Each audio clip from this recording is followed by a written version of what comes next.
It's a bit cold, it's a bit grey, it's been a bit drizzly here on the south coast today. We're getting ready for the teams to come out on the pitch. It's good to see the mascot back recently. Ivan the Terror Bull in his bull outfit always looks good fun, and the Union flags with a little bit of, I think, the terracotta instead of the red being waved by the young mascots.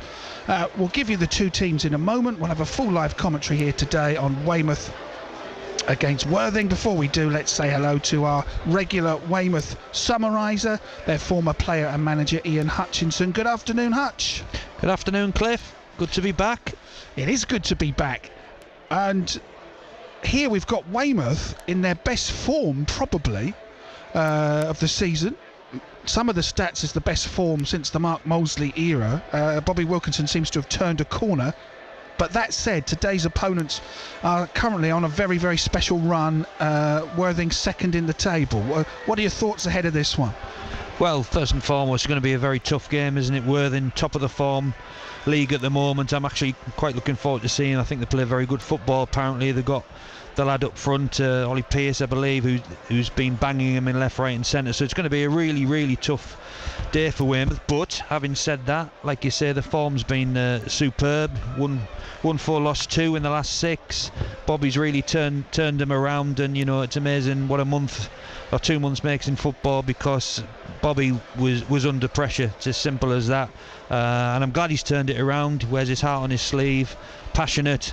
And I think there's no coincidence that the turn in form as well has been about with the 3 new signings, really, or 4 new signings. You've had Rutherford, Cook, Parsons have come in, Panthers in today, so they do need that extra quality. I've always said that, and once they get a few new signings, they'll be all right, and it's just showing in the league now that they're all right, but no room for complacency. None at all. So let's take a look at the teams. First of all, changes. Worthing's the simpler one. They were unchanged last time, but they have to make one today. That's because Josh Jeffries, their young goalkeeper on loan from Southampton, was substituted in the first half last Saturday and is replaced by Ollie Wright, a 21-year-old goalkeeper, also on loan from Southampton. So one Saint replaces another between the sticks. Here come the two teams. Joel Colburn leading out Worthing, and Tom Bearwish leading out Weymouth. Weymouth in the light blue kit this year, with the terracotta just appearing on the sleeves and the shorts, and light blue socks, and Worthing all in red, head to toe, shirts, shorts and socks all in red here today. 3 changes Bobby Wilkinson has made since the defeat at Chelmsford. So dropping from the starting 11 to the bench is Harry Jones, the young defender on loan from Swansea, and the striker Ezio Torre. And not in the squad at all today is Charlie Rowan. Stepping up from the bench into the team is Elliot Bolton, only his 7th start since joining the club in the summer. And coming back into the squad altogether to start is Corey Panther, who's on loan from Eastleigh, and right back Teddy Howe. So Weymouth, Gerard Benfield in goal, Teddy Howe, Leo Hamlin, Corey Panther, Jordan Thompson at the back. We don't know if Olu Jurajai is going to be a 5th defender or a midfielder today, alongside, if he's in the middle, alongside Tom Bearwish, Elliot Bolton. And then Brandon Goodship might play up front just behind Harry Parsons and Malachi Linton. So we're going to look closely at how they line up when we kick off. But possibilities of 4-4-2 or 4-3-3 or 5-3-2. Their subs are Dan Roberts, Ezio Torre, Keelan O'Connell, Harry Jones and Naz Barkin. Worthing FC have Ollie Wright in goal, making his debut. Joe Felix, Alfie Young, Joel Colbrand and Ruben Livesey Austin are at the back. In the middle, Jack Wadham, Michael Klaas, Danny Cashman, Dylan Farge. Tommy Willard up front, Ollie Pearce, who has got 30 goals in all competitions, 29 in the league. He's got 14 of them since New Year's Day, which is incredible stuff. When someone is in crazy form like that, he scored in 8 consecutive games. He scored 4 times last game. How would Weymouth try to keep him quiet? Do you think Bobby's going to put someone man marking him? He's probably going to be the talk of the dressing room, isn't he, and what they're going to do with him. But sometimes you've just got to concentrate on the collective, the full team, and just concentrate on yourselves in a way. But certainly they'll have their eye on him, whether it'll be Thompson, or the new lad Panther dealing with him. Maybe give Panther a chance. An experienced lad, played at Eastleigh, and like Ian Wilding was saying, a very decent player, decent defender, and even one of the better Eastleigh defenders. So it'll be interesting. It'll be a good battle, and it'll be a good matchup. Really looking forward to this one. Weymouth in great form, Worthing in great form. Who is going to come out on top here at the Bob Lucas Stadium? Weymouth are going from right to left. As we look at it from the back of the grandstand, they'll be attacking the old Speedway end, and the whistle sounds. And Worthing are going from left to right towards the town, where they've got us underway and have the ball in the middle of the park. And as well as keeping our eye on this game, we'll try and keep our eye on the scores from the other non-league games across Hampshire, Dorset and the Isle of Wight today here on BBC Radio Solent. Still in possession, looking good. This is Joel Colbrand, who's actually lost out. Bearwish takes it away from him and plays it to Brandon Goodship down the left-hand side. He's got options in the middle, and it's swept into the middle but cleared rather too easily by the visitors. Michael Class puts it out of play on the far side for a Weymouth throw. So a bright start for Weymouth. Unfortunately there, Hutch, Goodship couldn't find. He had two forwards in the box there, but he didn't find either of them. No, going to be another big day for Brandon Goodship. He's been in fantastic form of late. As I've said before, I was a bit critical of him at the start of the season, like a few others, but he's come into his own and shown what he can do, and some of his goals and his performances have been key to Weymouth's recent form. Worthing get the ball back, work it to their keeper, who plays it up to the left-hand side of midfield, but Thompson intercepts there, the number 5, who's come quite a way forward down the right wing, plays a good ball for Bearwish to chase. He's got players in the middle. There's a cross coming in, it's too low, and it's not near the forwards, and Goodship was in the middle, and Malachi Linton. Linton scored 1 goal since joining on loan from Yeovil. There's a cross from either wing, Hutch, but both along the ground, not in the air, and not finding the forward at all. No, poor quality from both crosses from the Weymouth lads, but it's early days. Terrace get the ball back. Goodship. Georgi slips as he tries to play it forward, and then Michael Class gets it back to his goalkeeper and is hobbling a little bit. I don't know if he was caught after the ball was played. They've got the ball here at the visitors.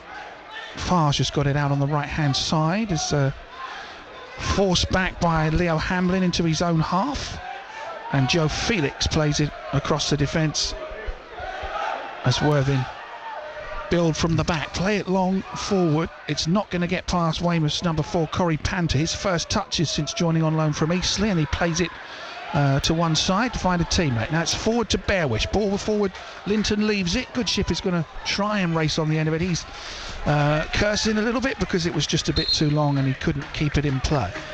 Just looking at the Weymouth formation, looks like a flat back 4, and it looks like it is Dojera and Parsons just sitting in front of those, and then obviously Bearwish, Goodship and the lad Malachi Linton, and then Parsons up the top, or maybe vice versa, and it's Linton up the top and Parsons just in behind, but certainly a back 4 with 2 just sitting, so like a 4-2-3-1 if you like formation for Weymouth.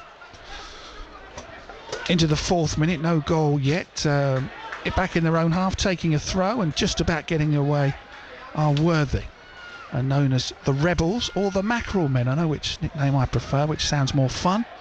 They're on a great journey at the moment, coming up from the Isthmian League as champions 2 years ago, getting into the playoff semi-final in their first season in National League South. This time they're trying to go one better, and they're trying to catch Yeovil Town at the top of the table. Here they go long, trying to find the forwards, but headed by Hamlin at the back, and a chance for Elliot Bolton to try and get a teammate away, but he's only given it to the red shirts of Worthing. Colbrand into the middle, player down. Oh, well, the referee took a few seconds to decide if that was a foul. I wonder if he was influenced by the noise made by the player, Ollie Pearce, and then Michael Class takes the free kick too quickly and the referee calls them back. Yeah, that was Panther going in from behind on the lad Pearce, letting him know he's there. Bit of experience there, just give him a little nudge. It's not going to be an easy ride for you. Yeah, Pearce, the man everybody is talking about from originally from Midhurst in Sussex, just on the Hampshire border there, and he's first made his name with Bognor Regis Town, and he's better than a goal every second game, getting closer to a goal every game ratio in non-league football, which is pretty extraordinary. Visitors get it back to their keeper. The pressure is on him on his debut, but Ollie Wright's cleared it up to the middle. Bearwish though wins it back. That's been quite a theme so far, Bearwish winning the ball back for Weymouth. Nice ball into the middle, Hamblin forward, still got the ball somehow. Can he cross it in? He does, to the near post. Good defending, puts it behind for the game's first corner. Joel Colburn sliding to put it behind the terrors of the first corner of the game. Yeah, very positive from the left back. Leo Hamlin there drove forward, got a bit lucky with the bounce, but you make your own luck, and he's put a ball across the face, and good defending in the end from the Worthing defender.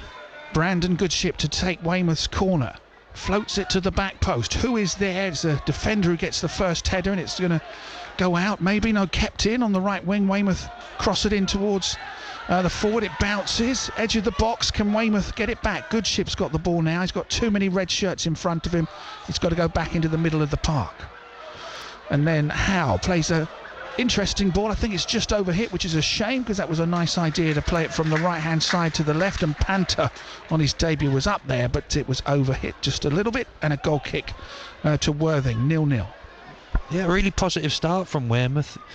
You know, they've got at Worthing, they haven't been scared of them. Could have easily sat back, obviously with the form that Worthing are in, as we can see now. Pressure on the keeper again. The young keeper for the visitors clears the ball, and it was Elliot Bolton putting the pressure on. I wonder if they've been told. They've got a young keeper here, never played for them before. That's twice now they've tried to charge him down, but both times the visitors have got away with it. Now here come the Mackerelmen trying to play it. Pearce tried to get Farge down the right hand side. Weymouth blocked it. It's outplayed for a throw to Worthing. Oh, Pearce should have got Farge in there. Easy chance down the right hand side. Farge making the run, but good defending from Weymouth.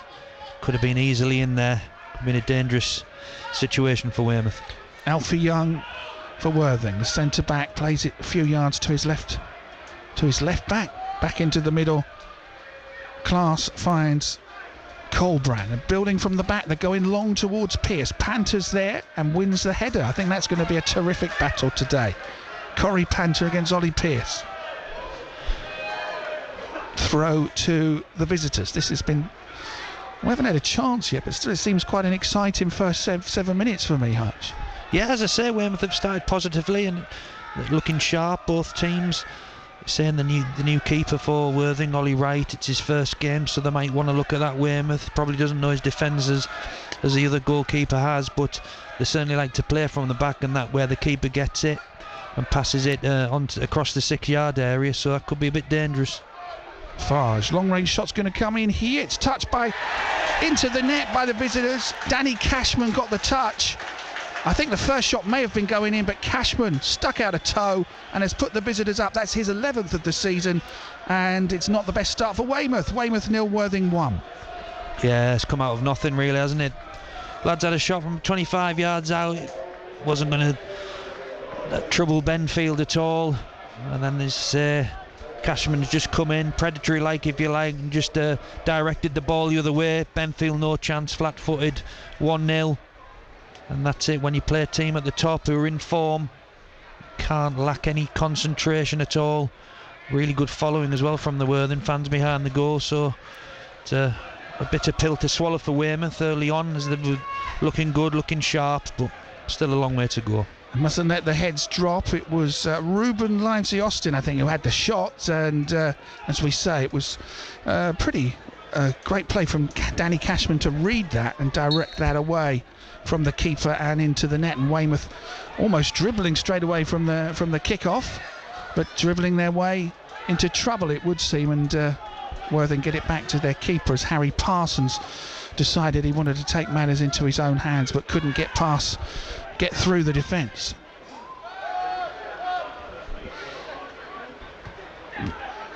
Got a goal here. We'll try and check in the other game, see if we've got goals elsewhere. Here comes the goal scorer, Cashman, who's down the left-hand side, tries to play it in the middle, deflects off a Weymouth heel back to Worthing. Weymouth have to be careful.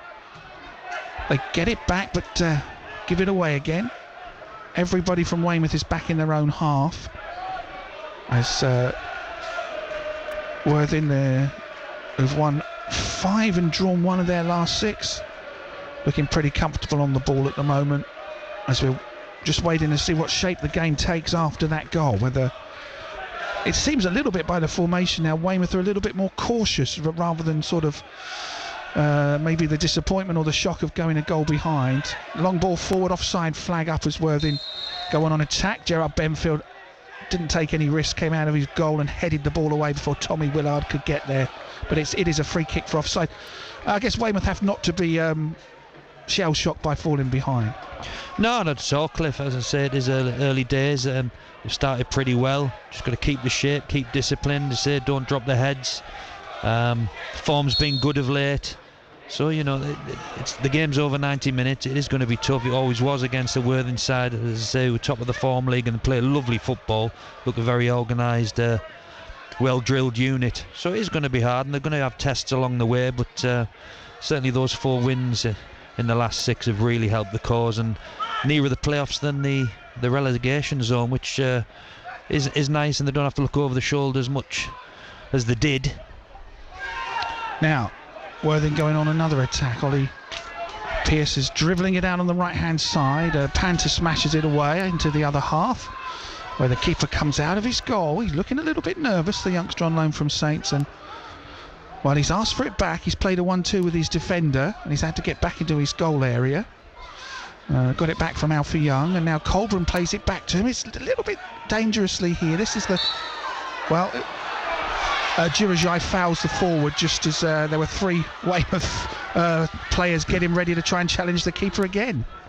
Yeah, it's very much the way the game's going, even at this level. It's this keeper getting it as a sweeper, playing as the 11th man, if you like, and playing it sort of in dangerous areas across the box, in front of him, at the edge of the box, and they can easily be caught out. So Weymouth have to press and make sure they're putting the Worthing players under pressure, because at this level they can make mistakes and will make mistakes, and they have to punish them for that. They've had the confidence to keep passing it back to him, even though there were Weymouth players there. I wondered if that was wise, but it hasn't been punished yet. Attacking down the right-hand side comes Felix. Good ships there to win the ball back in the left-back position. Has he got support? He has, and well, that's actually a nice ball to him. 1-2 with Hamblin, gets it forward up towards halfway, where can't find any more teammates. Linton dispossessed by Joel Colbrand.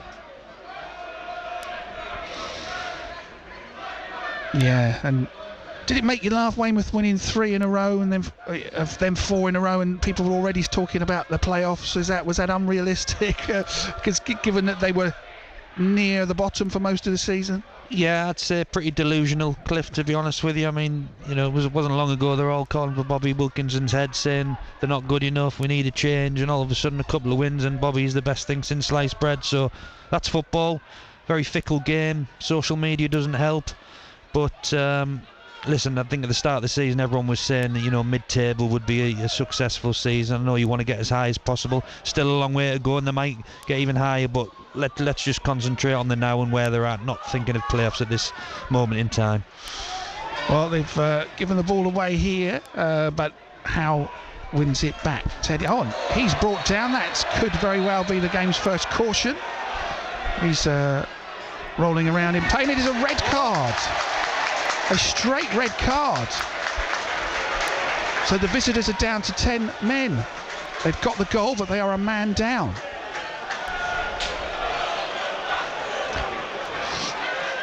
Off he goes. Well, what did you make of that one? I didn't see that coming at all, to be honest. I mean, Teddy Howe has made a bit of a meal of it. I'm not saying he's not hurt. He's down. He stayed down.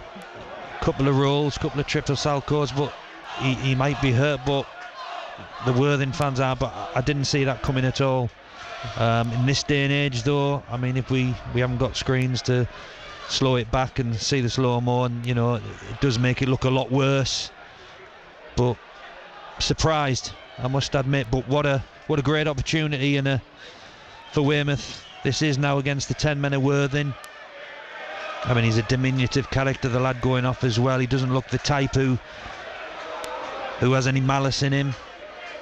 And I don't think, for me, the challenge did have them. It was a late challenge, yeah, he just mistimed it, but certainly didn't seem a sending off to me. Well, they're down to 10 men. And it's Ruben Livesey-Austin is the player who has gone. Thank goodness for shirt numbers, for numbers on shorts, because I didn't see the shirt. The ref was right on the spot, and we do see more decisions like that at the very top of the game. I guess it's happening more in non-league. He was on the spot, and he had a much better view than us. Yeah. Again, I thought it might be the game's first card. Yeah. I didn't think it was going to be red. Yeah, it was over the far side, and the linesman was there. He didn't flag. So it would be good to see again. We're obviously not going to see it again, but I think it was just one of those mistimed late ones, and Teddy Howe's got to the ball first, simple as that, and he's been caught. But we're seeing far too many of these sendings off them. Where I know I'm old school and a dinosaur, but back in the 80s, not that I ever tackled, but and that's forced them into a change. Dylan Farge is coming off. You feel sorry for him.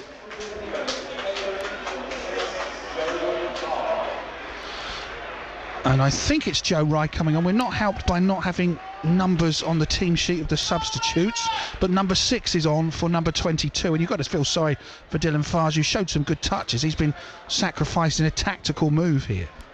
Yeah, I mean, the looks as though they're going to go 2 banks of 4, would have thought. Pierce up front on his own. It'll be a tough afternoon for him now, but Weymouth have got to make this count now. The extra man doesn't always work. Weymouth have a set piece forward, headed down on the edge of the area.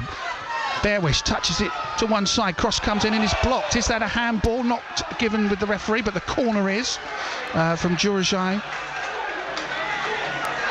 So there's a corner which Goodship is going to take on the left-hand side. Plays it short, gets it back. Parsons crosses it. At the near post, it's chested away, but it's picked up again.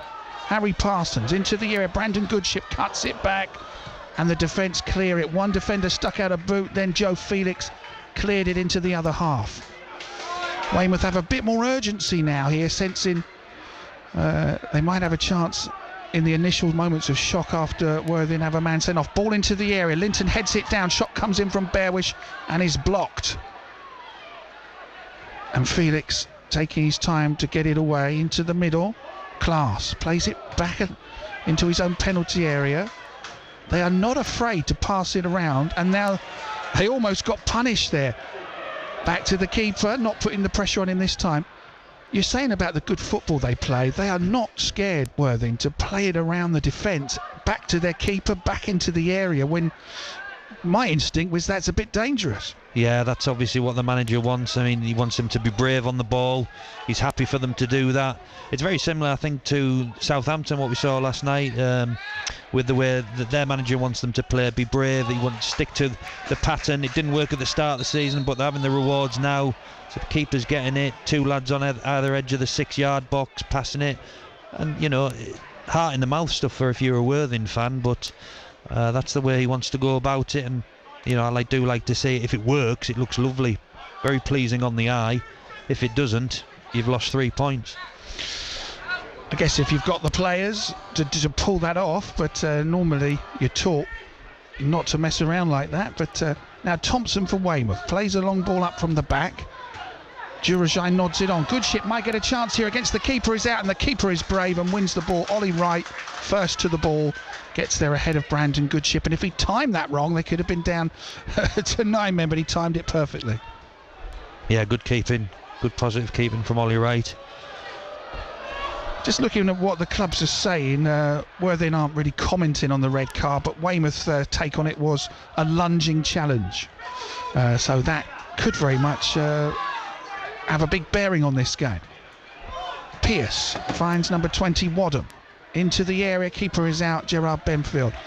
An interesting point about Jack Wadham is that he's on loan from Bournemouth to Worthing. He'd been on loan before to Dorchester, and his former club is Weymouth Cougars, who I hadn't heard of. He wasn't with Weymouth FC, he was with Weymouth Cougars. Hutch, who are they?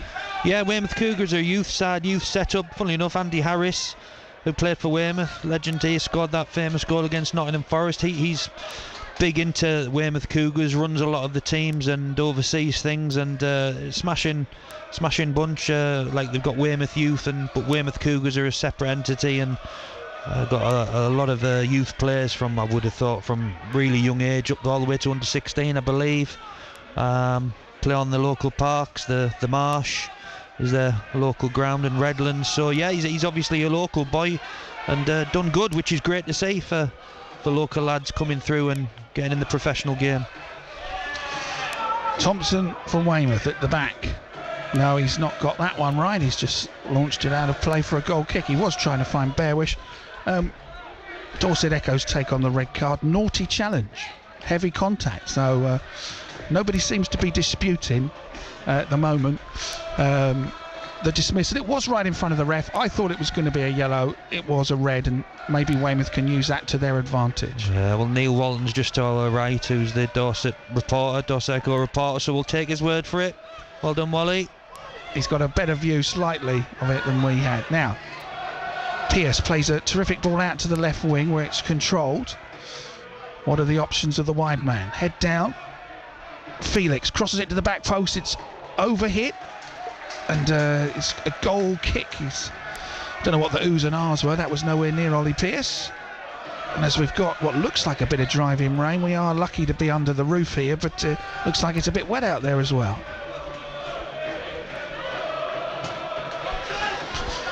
We always promise to go through other scores. Last I looked, it was goalless from our other Big Four games.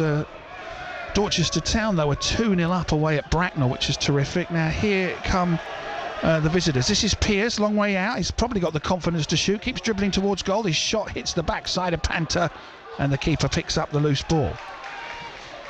Maybe today's going to come up against a defender who's slightly better. Yeah, Dorchester 2 up at Bracknell. Here come Weymouth into the area. This is Linton, cuts it back. Oh, we couldn't find Bearwish. There was only one defender between them, but he blocked the ball. Weymouth still have it edge of the area.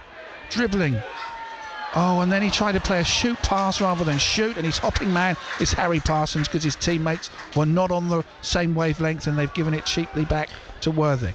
I thought Linton got into a great position there. I thought he could have done better finding a good ship in the centre there, and he's just played it straight to the Worthing defender. Good opportunity there for Weymouth gone. Yeah, Ollie Haste and Shaq Gwengwe scoring as Dorchester take an unlikely 2-0 lead at one of the high flyers, Bracknell Town. Tom Killick's Dorchester currently in the relegation zone, but they might be out of it tonight if they can hang on to that. In the Premier League, Bournemouth are 0-0 at Newcastle, taking on their former legendary manager Eddie Howe. Portsmouth, top of League One, are goalless at home to Reading. And well, I suppose a South Today derby. In the National League, Eastleigh are 0-0 at Ebbsfleet, and Eastleigh 10 without a win, dropping from the edge of the playoffs to closer to relegation. They can't really afford to lose that against a struggling Ebbsfleet team. That could pull Eastleigh into trouble. And elsewhere, Havant and Waterlooville have got a very tough game today at Yeovil, but they are goalless at the moment. They are second bottom. Yeovil are top. And in the Southern League, the only goals from the clubs we follow to talk about are those two that Dorchester have scored at Bracknell. A bit later on, we'll look at some more scores, including some lower down the pyramid. Here, Weymouth, with an extra man but a goal down, tried to attack down the left-hand side, and Hamblin is cross with himself because his attempted pass to get Goodship down the left wing was overhit. I think it's imperative now, Cliff, that Weymouth make the pitch as big as possible, get the two wide men really wide and work their midfield, get it from one side, right side to left and vice versa, and really stretch the play, look for the gaps, look for the openings in that way. But as so far, Worthing have been very compact as that 4-4-1 now. Do you think Weymouth have to be a little bit careful, because sometimes psychologically the ref tries to even things up if he's not sure if he's got it right, that he might be looking for a bad Weymouth challenge to get that card out again? Oh, absolutely, and you guarantee the Worthing players will all be all over the referee, making sure that happens, gamesmanship, whatever you like to call it, but certainly, yeah, that will be in his mind without a shadow of a doubt. So it's 1-0 that they lead here, Worthing through Cashman's goal, but the red card for Livesey Austin means that it may well be an intriguing afternoon and maybe won't lead to a romp for the visitors, as that first goal might suggest. They played it up into the middle from the keeper. Thompson wins the header. Now Durajai nods it on to nobody in particular, unfortunately, and it's easy stuff to get back to his goalkeeper, Joe Rye. Just going to double check that it's Rye. I think that's what the stadium announcer said, but we don't have numbers on the team sheet for the substitutes. Joe Rye. Oh, here come Weymouth. Nice ball through the centre out to the right hand side of Teddy Howe. He's got nobody around him. He's going to be able to pick out a cross. Oh, it's gone just under the bar where the keeper gathers it. I don't think he hit it as he wanted to. He had 3 players in the box, 2 at the near post, 1 at the far post, and he went down the middle straight at the keeper. Yeah, he'll be disappointed how with that one opportunity to get a ball in, and the keepers easily picked that up. But that's what they've got to do when they get these chances, get forward. The gap arose there on the right hand side, fill the box, get players in the box. Need to get back in this game. A long way to go still. Don't think they need to change anything just yet. Be patient. Yeah, Rye is the player that's come on. He's back from a hamstring injury. The 19-year-old who's come up from the youth team. He's thrown straight in a tactical change as they took off the attacking midfielder. Weymouth have the ball out on the right-hand side. Good turn from Parsons. Great feet, good dribble, cuts it back, and it's put behind for a corner. Of course, chaos there. That was a brilliant dribble from Harry Parsons. Yeah, lovely little dribble and turn, as you say. And again, just that final ball. Couldn't find the Weymouth player, but got a corner out of it. Good little spell for Weymouth since the sending off. Brandon Goodship is taking his 3rd corner of the afternoon. 2 from the left. This one's going to come in from the right-hand side as the rain drizzles down here at the Bob Lucas Stadium. Goodship's corner floats to the near post, and Hamlin heads it over at the near post. The left back up at the right-hand post, and he just directed the header, and it floated over the crossbar. Yeah, he got too much on it, to be fair. Just one of those that flies at you, and he just needs a little flick, little guide, and he just got too much of the ball on his head, if you like, and sailed over. Oh, a poor clearance by the keeper. Weymouth pick it up. Durajai out to the right-hand side. This is Howe. What are his options? Finds Parsons, who's out there. Teddy Howe out to the right wing. And, well, that's another corner that they've won. They're keeping the pressure on. Can they make any of these corners count? This is their 4th corner. Yeah, always say about set pieces. Imperative you get good quality on set pieces. Just one set piece that you get to win a game, draw a game, or get back into the game. And certainly Weymouth's case at the moment. Goodship's corner. This time floats back towards the centre spot. Headed towards goal. Headed in. Offside flag is up against Hamlin. It is offside. The first header was by Linton to the back post. And Hamlin's goal is scrubbed out. Still 1-0 down. Yeah. Probably did look offside. Flag went straight up. Good corner from Goodship, good head in. Unfortunately, not given, but positive signs again. Saying a good set piece that time. It looked like it was over everybody's head, but Linton found a way to just head it back in there somehow, loop it back to the far post as he saw it, and he's up there again, was Hamlin, who's had 2 headers in the space of a minute. He's put one over, he's put one into the net, but the flag was up. Yeah, really good header from Linton. He really rose well, used his neck muscles, head that ball back across goal, if you like. Hamlin was there and just to get the flick, but the flag went up. Interestingly, a name Weymouth might know as a linesman, Martin Underhair. Used to play for Weymouth. We were talking about before. I'm surprised he's been here before. He has linesman here before, so it's obviously allowed. Played in my ear, played with him. Put a bit of timber on since I last saw him. Bless him. It's quite an unusual story. So not many players go into officiating. So the assistant referee today is a former Weymouth FC first team player. Yes, back in the 90s, late 90s, Martin Underhay played up front. David Laws, he scored some good goals. He scored 2 away at Tamworth. I try and avoid him every time I see him because he brings that one up every time about his 2 goals at Tamworth, bless him. But yeah, great lad, and it like you say, it's very unusual, but that's unders for you. Did it strike you at the time that he was like a player that didn't give grief to the ref, or do you think he did like everyone else? He was like everyone else, and he's stepped out with that line now, hasn't he? So, but yeah, I think he's trying to get more involved. He's good friends with James Durkin. Obviously Durkin now, James is Paul Durkin's son, who was a Premier League referee. James is now at, I think, League 2 or National League, so got a couple of them around.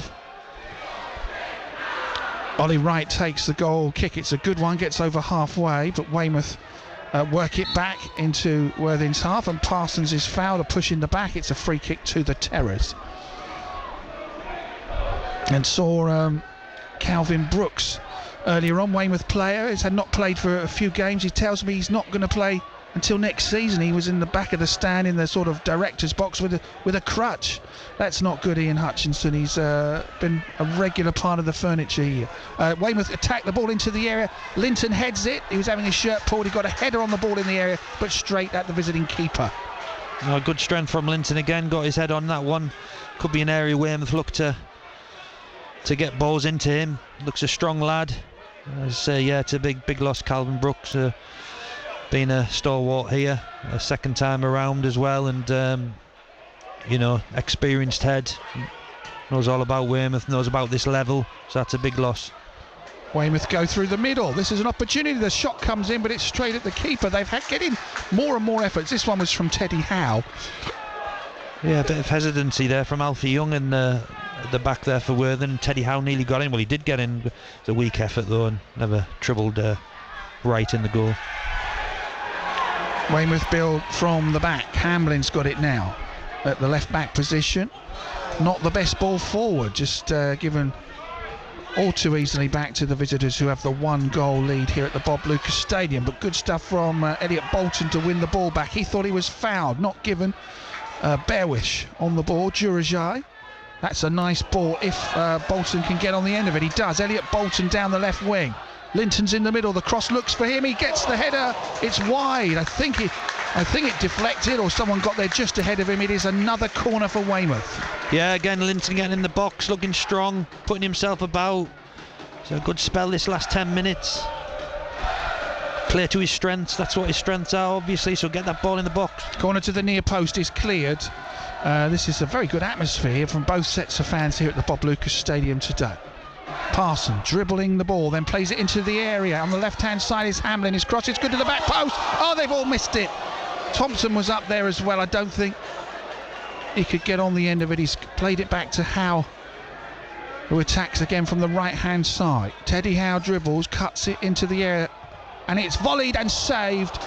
All a little bit in slow motion. Goodship left it. Linton volleyed it into the ground, and the keeper turns it behind for another corner. Yeah, better quality from Weymouth in the wide areas. Hamlin and Howe. First of all, Hamlin, lovely ball across the face of goal. No one could get on the end of it. Corner number 6 is played short. Howe crosses it in. It curls in the air. It drops, and it is cleared by Worthing, who since have going a man down have been under a lot of pressure. Yeah, and that's down to Weymouth. Can't take anything away from the Weymouth lads. They've really put the pressure on, squeezed. Launch another attack. This time it isn't going to find a teammate. And Ollie Wright, who's all in a yellowy green kit today, the young goalkeeper on loan from Southampton, who's had a few nervy moments but made a save just now, putting it behind for a corner, and he puts the ball down. And again, they like to build from the back with short passes. Bit of a continental approach, I would say. It's not very typical for non-league. And now ball forward. Pearce looked offside to me, but the flag is down. Will he go alone? He tries to dribble it past Panther. Panther is strong and clears it. At the moment, Corey Panther is getting the better of that tussle, and he's having his shirt pulled, referee. That has got to be a yellow card for number 27, Alfie Young. Let's have a look at here. He's pulling the shirt of Linton as Linton tried to break away towards goal. Yeah, again, good strength there from Linton. Again, he's giving the Worthing back four hard time at the moment, and that's what he needs to do. Sort of Ben Thompson-esque, isn't it? That strong, puts himself about, bit of a hindrance up there. And he's got on the end of some good crosses as well. Well, actually, the yellow's been shown to Joe Rye.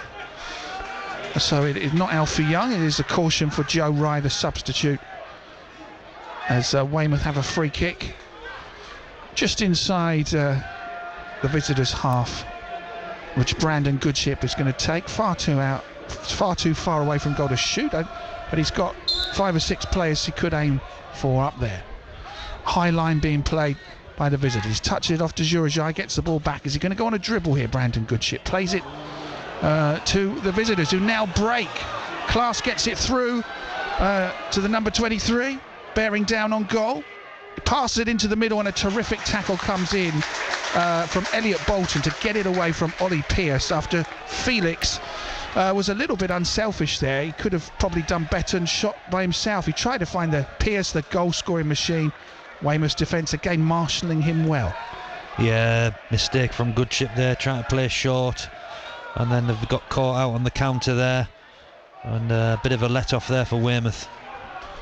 Now here come Weymouth. This is Parsons, knocked off the ball, but fairly, according to the referee, and Weymouth get it back, playing it forward. This is an opportunity for Linton. Sprints down the right wing into the area, holds it up a little bit, waits for the support. Here it comes. Bearwish, will he take a shot? He's touched it to the right hand side, and the shot does come in, and it is low, and it is wide from Harry Parsons. Yeah, getting away. Linton did well again, but they've got to fill the box, Weymouth. They've got 2-3 in there, but really have to start filling the box and making these opportunities count. Had some half chances, but keep doing it. If you're Bobby Wilkinson, yeah, keep doing it. Get the ball wide, get the ball in good areas. The game will open up for them. It's not been a bad effort from Weymouth, but they still trail by a goal to nil. Jurajai hammers it forward, trying to find Linton.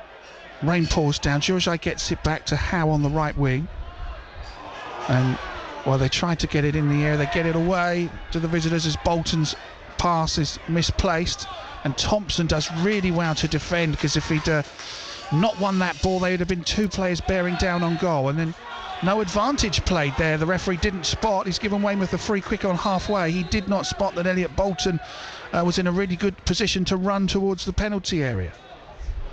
Yeah, I'm just noticing at times Worthing, should I say, just taking the game away a little bit. That, you know, Pearce is playing up there as a lone forward, but then they're just putting a couple more up there, and just to see what Weymouth do, make Weymouth think.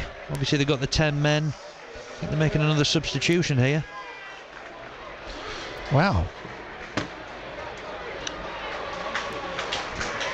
So a change for the visitors, and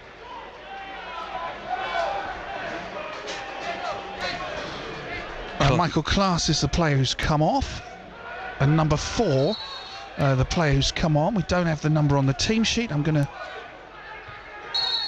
a feeling that is Kane Wills who's come on. Don't know whether that's another tactical one or that is an injury. I'd be surprised if it was another tactical one at this time of the game. Would have thought they'd have left that till half time if they're going to change things up a little bit. Yeah, Kane Wills wears the number 4, signed from Dorking. Bit of a non-league legend, having won promotion with Bognor and Margate and Dorking in his time. I think I actually remember him, Cliff, from when we did was it the trophy or the FA Cup game at Worthing? Mm-hmm. Number 4, he just stands out with follicly challenge, if you like, but he just led that midfield that day. Goodship plays a hopeful ball forward to Linton. It can't get past the defence. Good header won by Joe Rye. And here they come on the attack with the number 28, Danny Cashman, down the left wing. Finds Pearce a little further forward, who's looks like he's won a throw. He's rolled around a little bit looking for a free kick, but it is a throw to Worthing, who are a goal to the good. Yeah, Wills is just going to sit in front of the back sort of 2. The full backs are pushing on for Worthing, but he's just going to sit in front of the back 2 there, and just he's an experienced campaigner, always gesticulating. Something I always think Weymouth could do with just an experienced head in the middle of the park, pull players about. Worthing get a chance to cross it in from the left hand side, picked up well. Shot comes in and his block falls into the path of Pearce, He wants a penalty. The ref says no. Goodness me. Tommy Willard, I think, could have done better with an effort. Willard's shot was blocked. Pearce went down as he was chasing the rebound, but no penalty given, no offside flag up, no penalty given, and Weymouth just carried on. No, got that one right. Never a penalty. Player still down, but another let off. They've got to get a little bit tighter in the box. Weymouth there. Another shot at goal. In the league below this one, as we wait for Worthing to take the free kick, they're taking it quickly out to the left-hand side. Winton plays it into the middle. Long range shot comes in and is deflected. Gives Weymouth a chance to break. Goodship flicks it forward. They've won a free kick as Bearwish goes forward, and they're going to talk to the defender, I think, that made the foul, as Bolton also involved in that move. Yeah, I think it was Willard, who's not wanting to go and see the referee for his yellow card. Well, it isn't Willard's number there, is it? It's 27, so that's Alfie Young. Forgot my glasses again. Sorry, Claire. No, Alfie Young, who we thought was going to get a yellow earlier. He's got one there. That's the first 3 cards of the game. 1 red and 2 yellows, all shown to Worthing. Weymouth behaving themselves a little bit better at the moment, but we all know how things can change. Hamblin for Weymouth plays the ball up from the left towards the area. It drops, and it's going to be a chance for them. Thompson's back there, and then Bolton tried to get it through, but it's a breakaway opportunity now. They look very good on the break here. Come Worthing, as Weymouth have got to try and scamper and get everybody back into the area towards Willard. Keeper's out.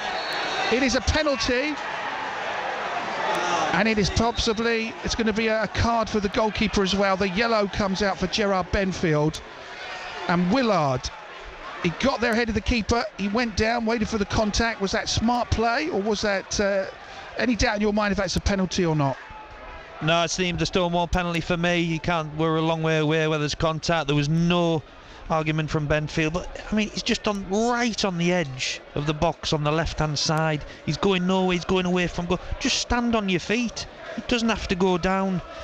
Like I say, Worthing have been a bit brave. I say they're playing the 4-4-1, but at times just popping a few more players up front, and they've caught them on the counter. And this could be 2-0 just before half-time. What a sucker punch this is. But I think Benfield didn't have to go down. It's way out his box, and it's on an angle at the side. So Weymouth have had quite a good half, but could find themselves 2-0 down. And the man putting the ball on the spot is Ollie Pearce, who's looking to score for the 9th consecutive game, which is a pretty unusual feat in any level of football. This for 2-0 then. Pearce against Benfield, who could redeem himself with a penalty save, or could pick the ball out of the back of the net and be further behind. Ollie Pearce with the penalty, and scores straight down the middle. The top goal scorer in National League South has doubled the visitors' advantage just before half-time. That is his 30th league goal of the season, his 15th since New Year's Day, and it is Weymouth 0, Worthing 2. Now that was a penalty from a man in form. Bosch, straight down the middle, confident as you like, and he's never in doubt, was it, with the form he's in, the confidence he's got at the moment. You might have mentioned it, Cliff, but I think he's scored in every game since 2024, and you can see why. And that's a sucker punch for Weymouth. Okay, they've got the extra man, but they still have to be careful. Worthing are a good side, and like I say, they've made them think a little bit by just popping an extra player up top wide, and it's paid dividends for them on the counter there. A mountain for Weymouth to climb. The heads didn't drop after the first goal. The heads do seem to have dropped after the second, but we've got a couple of minutes to half-time, and then we need the team talk. Dorchester still 2-0 up, but another goal in the Southern League Premier. It's Poole Town 0, Basingstoke 1. Billy Upton has scored for the visitors. Poole Town on a run of, I believe, 5 consecutive defeats, on their way to defeat number 6 unless things change at the Black Gold Stadium.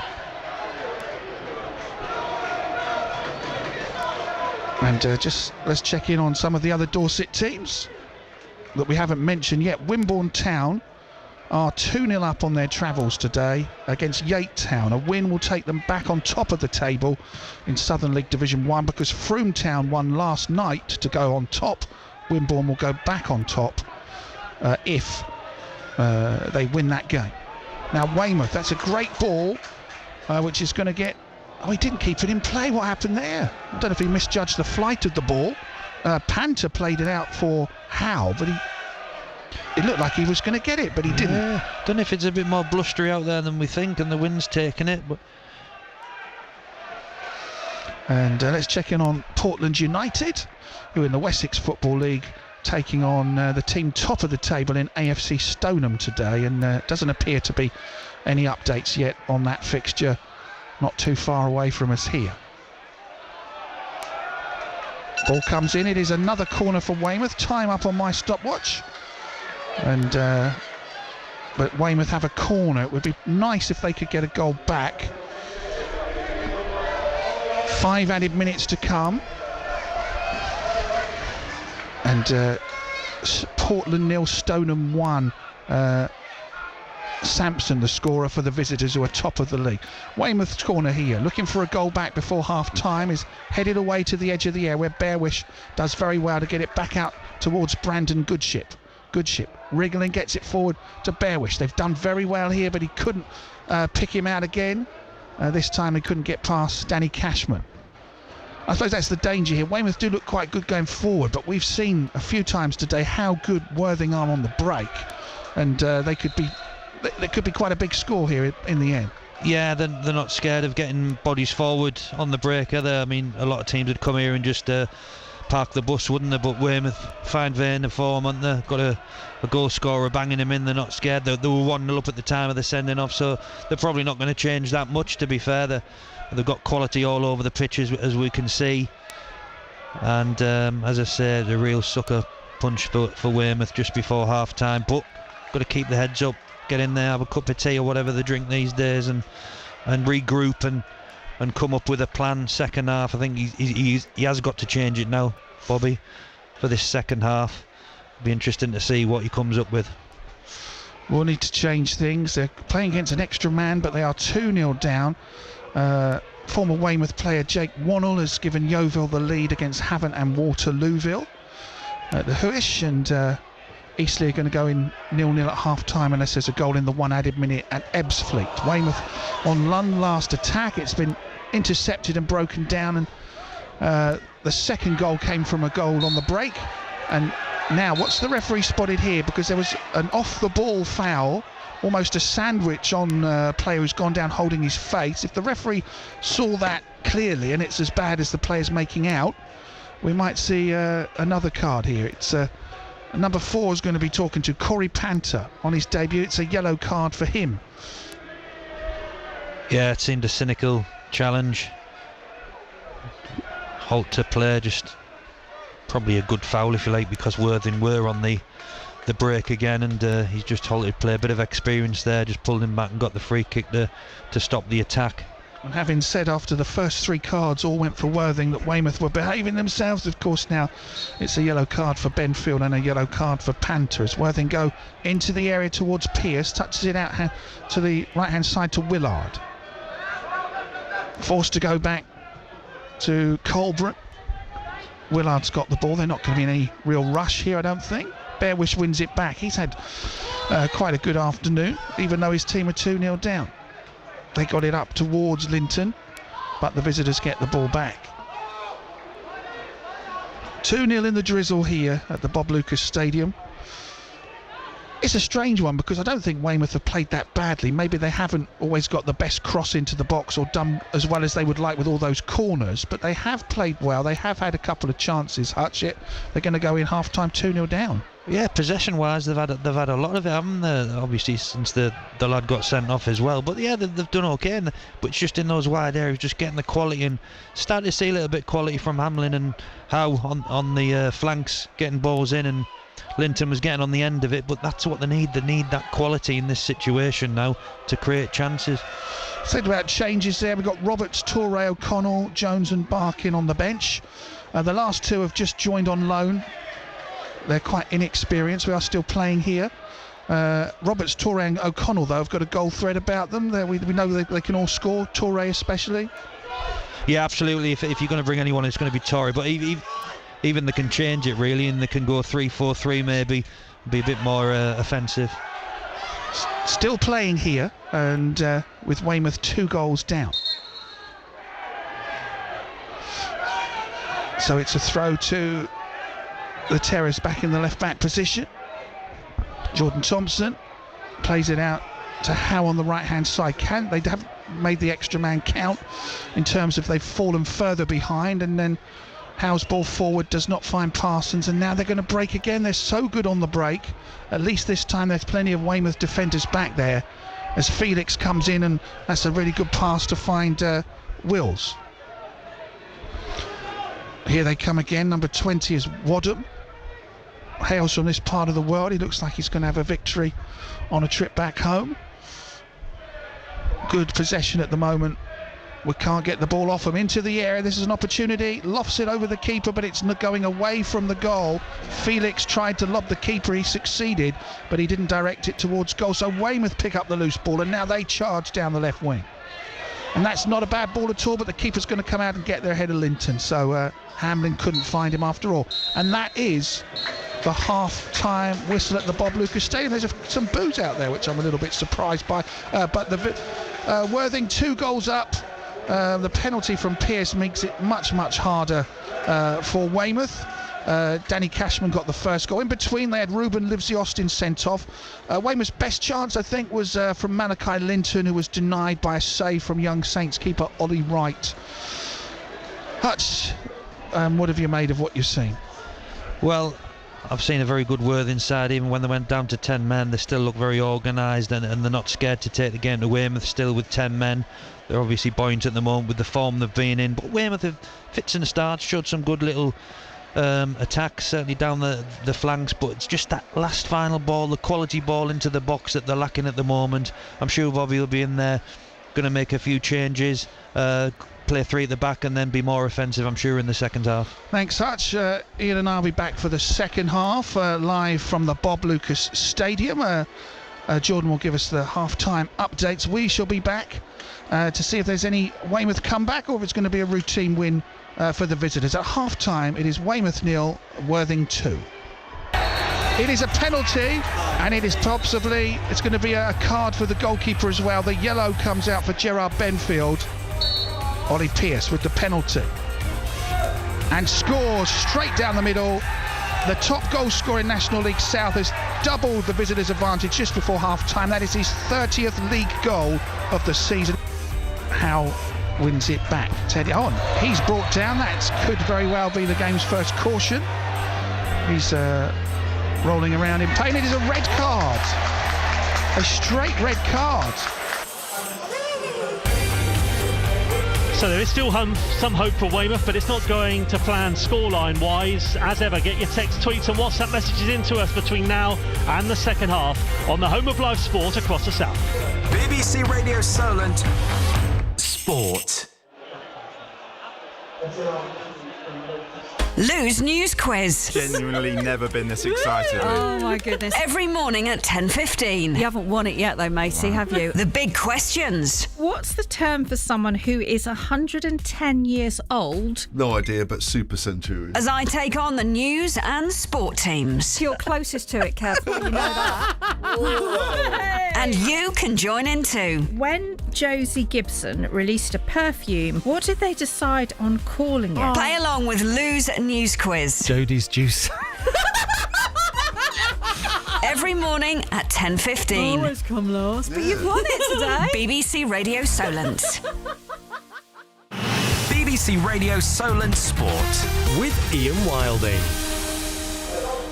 And welcome back to Fratton Park here, where we've got 3 live football commentaries this afternoon. Here at Pompey, who lead Reading by 1-0 through Paddy Lane. Bournemouth 0-0 away at Newcastle in the Premier League.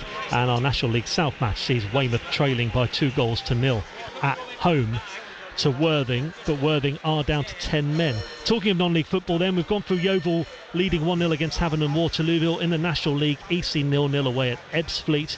In the Southern League Premier South though right now, Dorchester who aren't doing too badly recently, but they're still third from bottom, but they're doing okay today. They're 2-0 up away at Bracknell Town. It's goalless in the big game at Privet Park between Gosport Borough and Salisbury, third against second. Gosport 0, Salisbury 0. There's a bit of a gap at the moment being created by Chesham United at the very top of the table.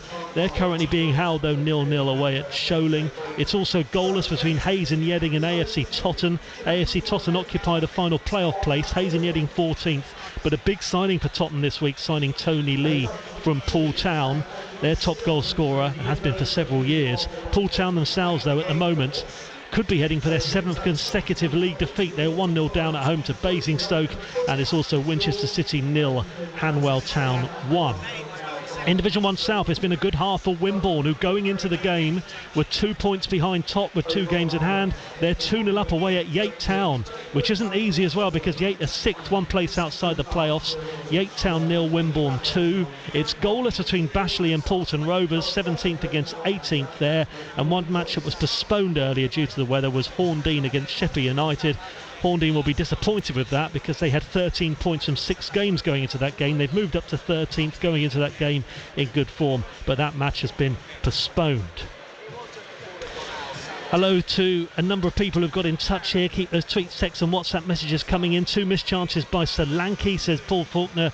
As far as the Cherries are concerned, must be more clinical. Pretty even match so far. Sinistera could make the difference. Come on, you Cherries. Keep those messages coming in, whoever you support. If you're a Cherries fan, if you're a Pompey fan, things going well. Scoreline-wise for Portsmouth at the moment, who lead by 1-0 from Paddy Lane. Elsewhere then in the football today, earlier result, Brentford 1, Liverpool 4, the Premier League leaders. Arsenal, as expected, are 2-0 up away at Burnley, who second from bottom are currently quite adrift of 4 from bottom currently. Mikel Arteta's side pretty comfortable there so far. Aston Villa, who suffered a defeat against Manchester United last time out, are 1-0 up away at Fulham. As well as Newcastle 0, Bournemouth 0. Nottingham Forest are 1-0 up at home to West Ham. Forest just outside the relegation zone at the moment. West Ham looking to bounce back from that 6-0 defeat last time out in their last game, but they lost really convincingly last time, West Ham against Arsenal. They're 1-0 down at Nottingham Forest. And Wolves have a surprise lead as well. El Gomez scoring at Tottenham Hotspur. It's Spurs 0, Wolves 1. Spurs are 4th going into the game. Wolves though 11th under Gary O'Neill. In the Championship, Plymouth 0, Leeds United 2. Leeds have moved back up to second at the expense of Southampton. They're 2 points clear of Saints. Saints do have a game in hand. That was our 12:30 kickoff. Plymouth 0, Leeds 2. A goal in each half. Sunderland at half-time are 1-0 up away at Birmingham City. Birmingham have really moved down that table the last few months. They picked up a good win against Blackburn under Tony Mowbray in midweek, but they trail 1-0 at home to Sunderland, who are 10th in the table. Bristol City 0, Queen's Park Rangers 1. Queen's Park Rangers in the drop zone, but looking to try and come out of the drop zone soon. Huddersfield 0, Hull City 1. That's John Worthington's final game as caretaker manager at Huddersfield. A surprise at the top, Leicester, the leaders, are 2-0 down at home to Middlesbrough. It's also Millwall 0, Sheffield Wednesday 2. Millwall's problems worsening. Millwall 4th from bottom in the table currently. Sheffield Wednesday are 2nd from bottom, but they're going to be in real trouble, Millwall, if they're not careful. Norwich 2, Cardiff 1, as well as a score at half-time in the Championship. Preston 2, Blackburn 2. Rotherham 0, Watford 0. Rotherham bottom of the table. Watford are mid-table. It's also goalless between Stoke and Coventry, and it's Swansea 1, Ipswich 2. Ipswich 4th in the table. They could be really putting the pressure on Leeds and Southampton as well, because Ipswich going 2-1 up. Swansea did equalise. Kieran McKenna, they'd only won 2 games in 8 league matches before today, though Ipswich had. In League 1, good news for Portsmouth. Bolton are now 2-1 down at home to Charlton. So Bolton just behind Pompey in the table, but they are 2-1 down at the moment at home to Charlton. Nathan Jones looking for his first win as Charlton boss, and they are in real trouble, but a decent scoreline for them so far. It's also Derby 0, Stevenage 0. Bolton and Derby, the 2 sides closest to Pompey in the table, but Derby being held. It's Carlisle 0, Cambridge United 1. Carlisle have only won 4 league games all season, bottom of the table. Cheltenham 1, Port Vale 1, 3rd from bottom against 4th from bottom. Darren Moore, who was given a 5.5-year contract this week, the former Portsmouth defender. 1-1 there though between those two strugglers. Fleetwood are a second from bottom, they're being held 1-1 at home to 5th place Barnsley. Leyton Orient, 7 wins in 10 games, so then they're 1-0 up at home to Burton Albion. Lincoln Exeter is goalless. It's also Northampton 2, Bristol Rovers 0. Peterborough have lost their last 3 games, are currently 5th in the table. They're 1-0 up at home to 9th place Blackpool, while it's goalless between Shrewsbury and Wigan in League 1 and Wickham and Oxford United. In League 2, AFC Wimbledon 0, Morecambe 0, Bradford 0, Sutton 0, who are bottom of the table. Colchester are 1-0 up at home to Accrington. Crawley lead Forest Green by a goal to 0. Steve Cottrell still looking for his first win as Forest Green boss. They're second from bottom at the moment. Danny Cowley would be pleased though that his Colchester side are 1-0 up at home to Accrington. Harrogate, who lost 9-2 in their last game at Mansfield in midweek, are currently 0-0 away at Crewe. It's Grimsby 1, Doncaster 2. Newport Gillingham is also goalless. Salford 1, Barrow 1. Swindon 0, MK Dons 2. Tranmere are 1-0 up home to Stockport, who've suffered defeat in the week against Crewe. Stockport, they're top of the table but having a bit of a wobble at the moment.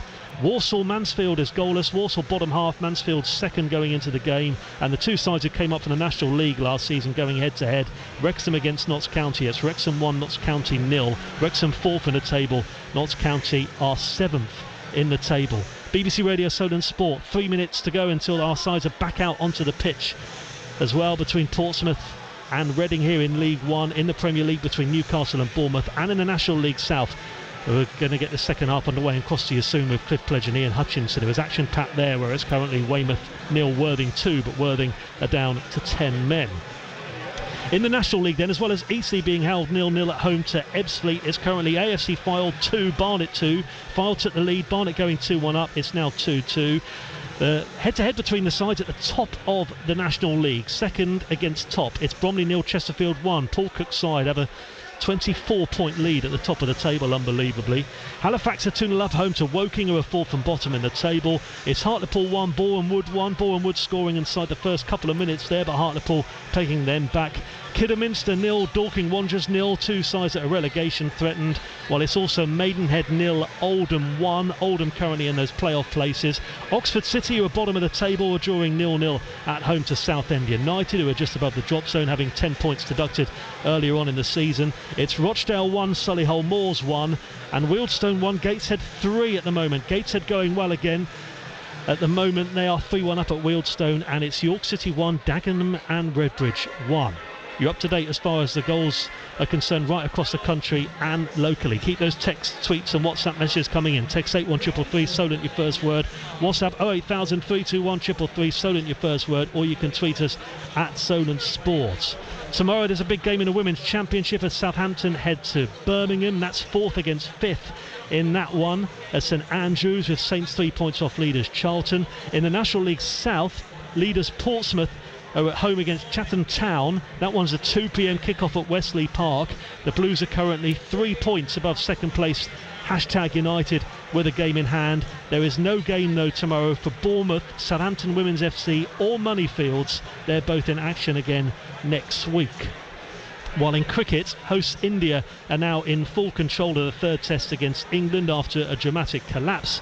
England returned to the crease this morning on 207 for 2 in response to India's 445, but ended up finishing their innings on just 319, and by the end of the play the hosts had moved to 196 for 2 with a 322 run lead. The Reading players are out onto the pitch here. We'll cross over to our commentary teams. I think they're imminent as well at St James's Park, where Bournemouth away at Newcastle United. But on 96.1 FM on Hampshire DAB, Freeview 722, 93.7 Express FM, Pompey have that 1-0 lead. Can they get the job done?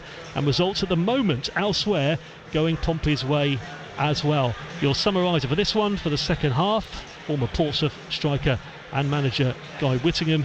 Your commentator here at Fratton Park is Andy Moon. Also out onto the pitch in the game at St James's Park, Bournemouth away at Newcastle United. Let's cross for second half coverage of that game as well. Goalless at the moment, your summariser John Williams, your commentator Chris Temple. Thank you, Waldo. teams just making their way back out. Newcastle already back out for the second half. Cherry's just about to jog their way out of the tunnel down underneath us. Unlike last week, where it was obvious there was going to be a change at half-time, there's been nobody specifically warming up at half-time in terms of anybody out of the circle, if you like. Although as I look down, there were like summary today. Hutch, as you've walked around the ground at half-time and chatted to your familiar faces, what was the verdict on what people had seen? Yeah, I think they're just obviously disappointed. You think Worthing are a good setup, very organised, very professional, and you can see why they're at the top. But a bit disappointing, Weymouth. It's the final ball, isn't it? That's the key, and that's what people are saying. The final ball in the box. They need, few say they need a striker. Well, they've got Parsons in, they've got Linton in, so they can't keep getting strikers in. But it is that final ball, isn't it? That final quality into the box, and the striker's getting on the end of it. But you know, there's still 45 minutes to go. There's a lot to play for. I'm sure Bobby Wilkinson will be looking to change things. As I've said, I think he's got to go 3 at the back, and then push players forward. 3-4-3 maybe. Got some good options on the bench. Keelan O'Connell, Torre, so who does come off the bench and score goals. So there is options, but I think the thing is that they've been caught on the counter by a team with 10 men, which is pretty disappointing. And got to be a mistake from Benfield coming all the way out on the angle and didn't need to go to ground, and it was a Stonewall penalty, and they've been punished for it. Yeah, thanks. Chatting to one of our former colleagues, Lawrence Herdman, who was here, he seemed to agree with us that Weymouth hadn't played too badly at all, and maybe don't go gung-ho so early in the game because they are so good on the break, aren't they? Worthing, that Weymouth, they've got an extra man. They can try and get back into this game conventionally without throwing the kitchen sink and getting caught on the break, because the visitors look especially good on the break. Yeah, and that's what I said. They didn't have to change anything after the sending off, and I don't think they did in a way, but they've just probably pushed too many bodies forward in that instance. And they're a clever side, Worthing. They've got some experience in the ranks there, and the manager's very astute in what he's doing. So yeah, it is disappointing, and bit of naivety on Weymouth's part, really. But as I said, they didn't have to change it, because just that extra man, the gaps will appear. Say get it in the wide area, stretch the pitch, make it as big as possible. But it hasn't seemed to work at the moment. Thank you very much. Adam Hinchelwood is the manager since 2017 of Worthing, and has overseen a rapid improvement, a march towards the professional level, towards the National League, is what they would like to do. They are currently chasing Yeovil down, trying to get to the top spot. We haven't seen Weymouth just yet, but let's just quickly take you through Worthing's team. Ollie Wright is in goal on loan from Southampton. Joe Felix. Here come Weymouth. Joe Felix, Alfie Young, Joel Colburn at the back. Jack Wadham is there with Danny Cashman, Tommy Willard and Ollie Pearce, who's incredible stats for the season just continue. And they've brought off the bench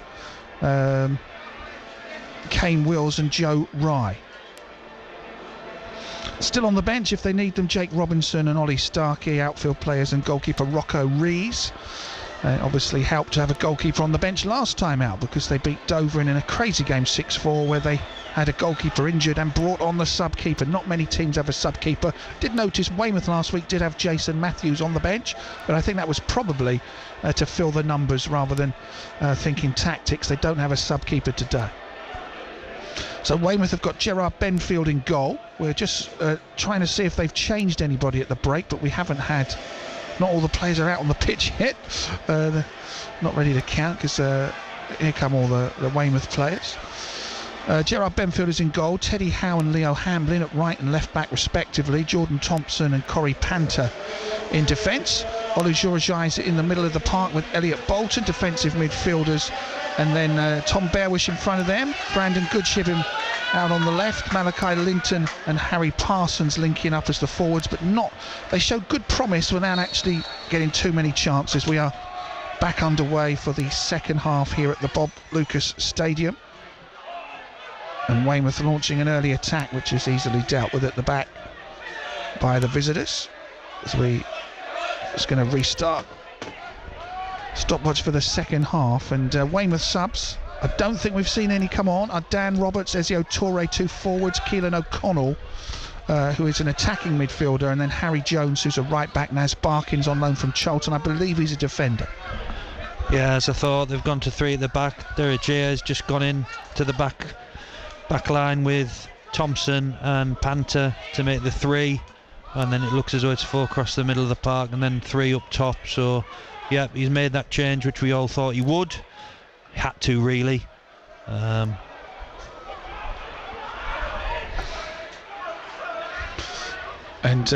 here come, well, the visitors are back in their own half defending at the moment. I mean, it's a formational change though, not a change of players. No, just formation at the moment. As I say, it's Panther, Derajay and Thompson, and then you've got Howe and Hamlin on the wings with Bearwish, and probably in the centre with him, is it Bolton? Yes, and then Goodship, Linton and Parsons up front. Weymouth go long, Linton nods it on towards Parsons, down to Linton, edge of the box, goes on a dribble into the area. Will he take a shot? Terrific tackle comes in, but Weymouth still have the ball. It might fall here to Bearwish, who lashes it wide of the target.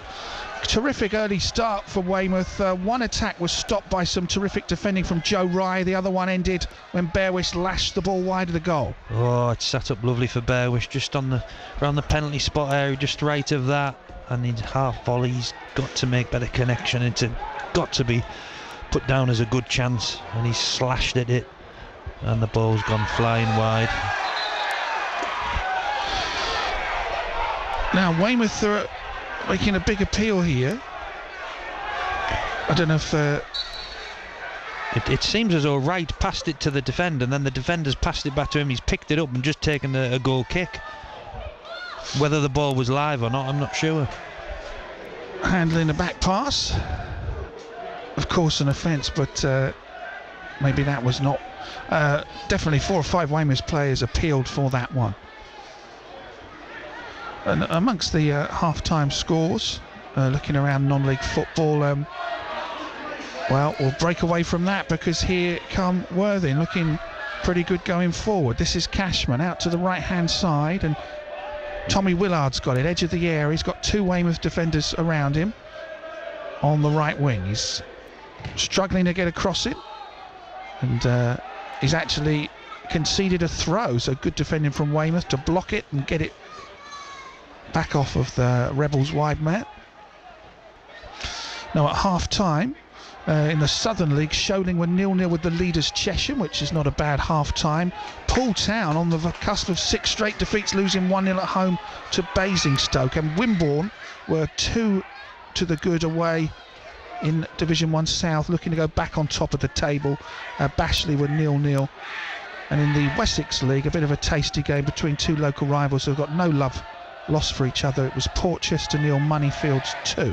Portchester recently kicked Moneyfields out of a ground share agreement that they had, so I imagine that is a very feisty atmosphere.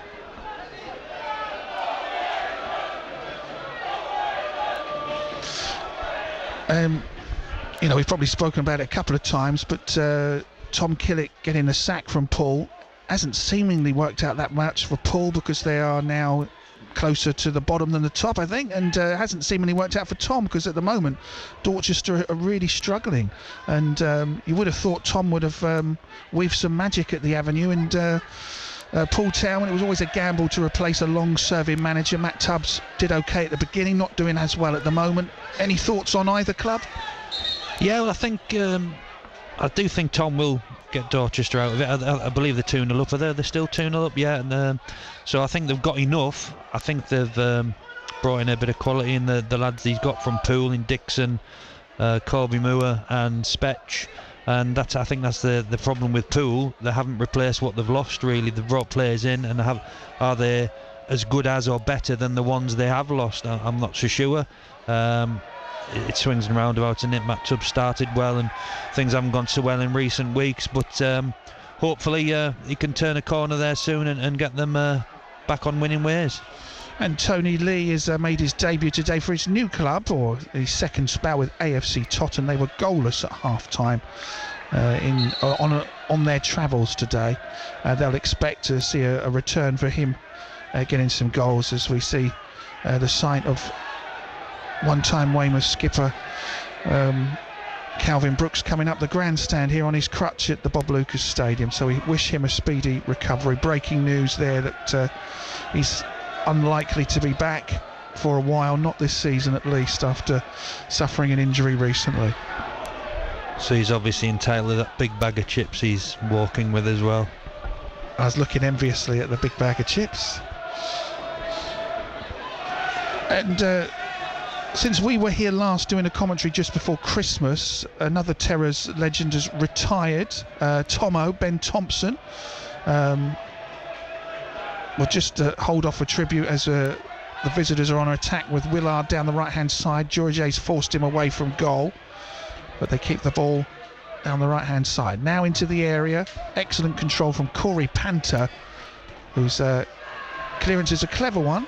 Bit of a dummy and plays it a few yards to one side to Goodship, who plays it out to the right wing to Malachi Linton. He's on loan from Yeovil. He's looked pretty useful when he's had the ball. Thompson. Howe. Here come Weymouth. They've won a throw on the far side, and we'll probably have to wait a bit more to talk about Tomo, because now it's a throw to Weymouth in an attacking position, and they've got everyone except the keeper in the other half. It's going to fall to Linton in the penalty area. Dribbles and shoots. It's blocked and deflected out of harm's way for now. But Bolton plays it out to Panther, now on the left wing. Hamlin's ball into the middle. Overhead kick is wide of the target. Not a bad effort from Weymouth. Number 12, Parsons. Looked spectacular, but the back of the net didn't ripple. It's wide for a goal kick. Yeah, not even a half chance really. It was a half decent ball in from Hamlin. Parsons back facing the goal. Tried the spectacular overhead kick, didn't really come off and didn't trouble the Weymouth, the Worthing, should I say, goalkeeper. And word for Ben Thompson, who's had 3 spells at Weymouth and has always been a fan favourite. Yeah, massive fans' favourite, isn't he? You know, he's one of those old-fashioned centre forward, sharpens his elbows, puts himself about, makes it hard for defenders, but also gets on the end of goals, and he scored a fair few here over there. Weymouth curl the cross to the back post. It was from Howe. It's still going to fall. Bearwish picks it up on the edge of the box. Panther, now he's sweeping one in. That's a terrific ball. Thompson heads it down. Edge of the box. Bearwish's shot deflects into the path of a teammate, and it's blocked. It's still not cleared. Weymouth keeping the pressure up. Out to the right-hand side, edge of the area on the angle is Howe, who's going to get a chance to cross it in. It deflects, he lets it go behind for a corner. Yeah, good pressure again there from Weymouth. Just not getting the rub of the green in the box. They're not getting that bounce. Quick corner taken. Into the area, thanks for that, Hutch, waking me up. I was writing my notes. Into the area, this could fall for Goodship, but no, Felix with a good clearance. Well, it's high in the air, but it doesn't go that far. Hamlin picks it up, edge of the area. And now it's a good pass, and Howe gets it in. It's punched away by the keeper as the cross caused real concern in the defence. Bolton found Howe, and Howe's cross was punched away. Weymouth still have the ball on the left-hand side. Floated into the area. The keeper's going to gather that one. And the keeper was alert and brave and brings the ball down, and it's in his arms. Worthing still lead 2-0. Yeah, what a ball in from Hamlin. The diagonal ball right across to him, and on the volley he just volleyed it across the face of goal. Here come the visitors. Find into the area. Ollie Pearce dispossessed by Georges back there. Now Weymouth attack down the left-hand side with Hamlin. Who wants the ball is still in possession. Bolton. Hamlin is lost out, and going back to the goalkeeper is the number 6, Joe Rye. Keeper's ball is nodded back by Georges, and here comes Hamlin. Has he won a free kick? No, good tackle coming in. He's back on his feet though. Then he's surely fouled, not given. Hamlin writhes around in pain. Here come the visitors. Ball forward towards Ollie Pearce. Touching it Cashman is dribbling the ball, still has it, Danny Cashman. Cashman and Pearce with the 2 goals that separate the team. Goes down in the penalty area, referee waves it away. Now, that looked like it might have been to me. What did you think? Yeah, I've seen them given right in front of the linesman as well, but he wasn't having any of it either. The referee right on spot as well, but I've seen those given. He's a bit unlucky. Great run from Cashman right across the face of the box. Now here come Weymouth. They're keeping the pressure on. This has been quite an intriguing afternoon. Good ball to Howe. The offside flag is up. Not sure who it was for, but it's up and it breaks down a Weymouth attack. Yeah, I think it was Howe. He's looking right across the line. Should know better than that. Can see right across the line. He shouldn't be offside there. Now Hutch, Dorset Senior Cup. Weymouth played the under-23s in the competition in midweek and lost 8-1 at Wimborne. Is that an irrelevance, or does that matter? Should I count that in my stats as a first team game, or is that nothing of the sort? Well, I think you have to. I think you've got to take that competition seriously for all the other clubs in and around it, really, and for the smaller clubs, if you like, and whether people can see it as being a bit disrespectful from Weymouth. I know they've got other fish to fry, but like every other team have, so it is good to give the youngsters a run out, but all of them, it's a bit harsh on them, to be fair, but I don't know if Bobby was at the game, but it was certainly deemed. Linton is through for Weymouth, bursting into the area, tries to get past the defender, but Joe Rye read the situation. Great defending from him. Weymouth have a throw on the far side. Yeah, so whether it was deemed as just a bit disrespectful, but it is a bit of a hindrance inside that Dorset Senior Cup, but it always takes priority over league games, so you've got to take it seriously, really. I think you get a fine if you don't enter it, and also that game should have been played exactly 3 months earlier. That was about the 5th time they tried to play it. They played it on Wimborne's training ground in the end, and that was thanks to the Terrors statman Duncan Gardner, their biggest defeat in the competition for over a century. Yeah, I mean, fair play some of the kids, but I think you've got to play a few of the first teamers around it and take it a bit more seriously. But I wonder if that's a bit of a backlash from last season, where they were trying to play 2 games in one day. I think the league tried to force them to play the final on the same day they had an important league game. That's right, yeah. So whether Bobby Wilkinson's got the hump a bit with it, and he'll have his reasons, and he's the manager of the football club, so he makes the big decisions. Terrific move from Weymouth. Here's a chance for them. Mrs. Hamlin, edge of the area, takes a shot. It's a low shot at the keeper, who gathers it, and it was a brilliant 5-man passing move. As we were talking about the rights and wrongs of the midweek game, there was a brilliant zippy passing move from Weymouth. Hamlin, I suppose, I don't know if he should have had a shot or not, but he did, and it was straight down the keeper's throat, and he managed to hold on to it. Yeah, great reverse pass as well from Goodship. Hasn't had his best day, Goodship, today, but that was a superb bit of vision from him. And Hamlin, he's worked the keeper, but not worked him enough, really, and the keeper's comfortably saved that. And the Dorset Senior Cup now is Poole against Wimborne. The winners play Shaftesbury for a place, I believe, in the final against the winners of Bridport or Hamworthy Recreation. So no seeding is a bit strange. Why you would have Weymouth and Wimborne go at in round 1 at each other when you might want to seed them. But there is seeding, I think, these days in the Hampshire Senior Cup, which is getting to the semi-final stage, where we have Bournemouth and Tottenham. Oh, an opportunity for Pearce. A missed kick from Duraget. He's going to take a shot, and he's found the net. On the break, they've scored again. Pearce has scored again. That man cannot stop scoring. It was a mistake from Duraget and no mistake from the front man.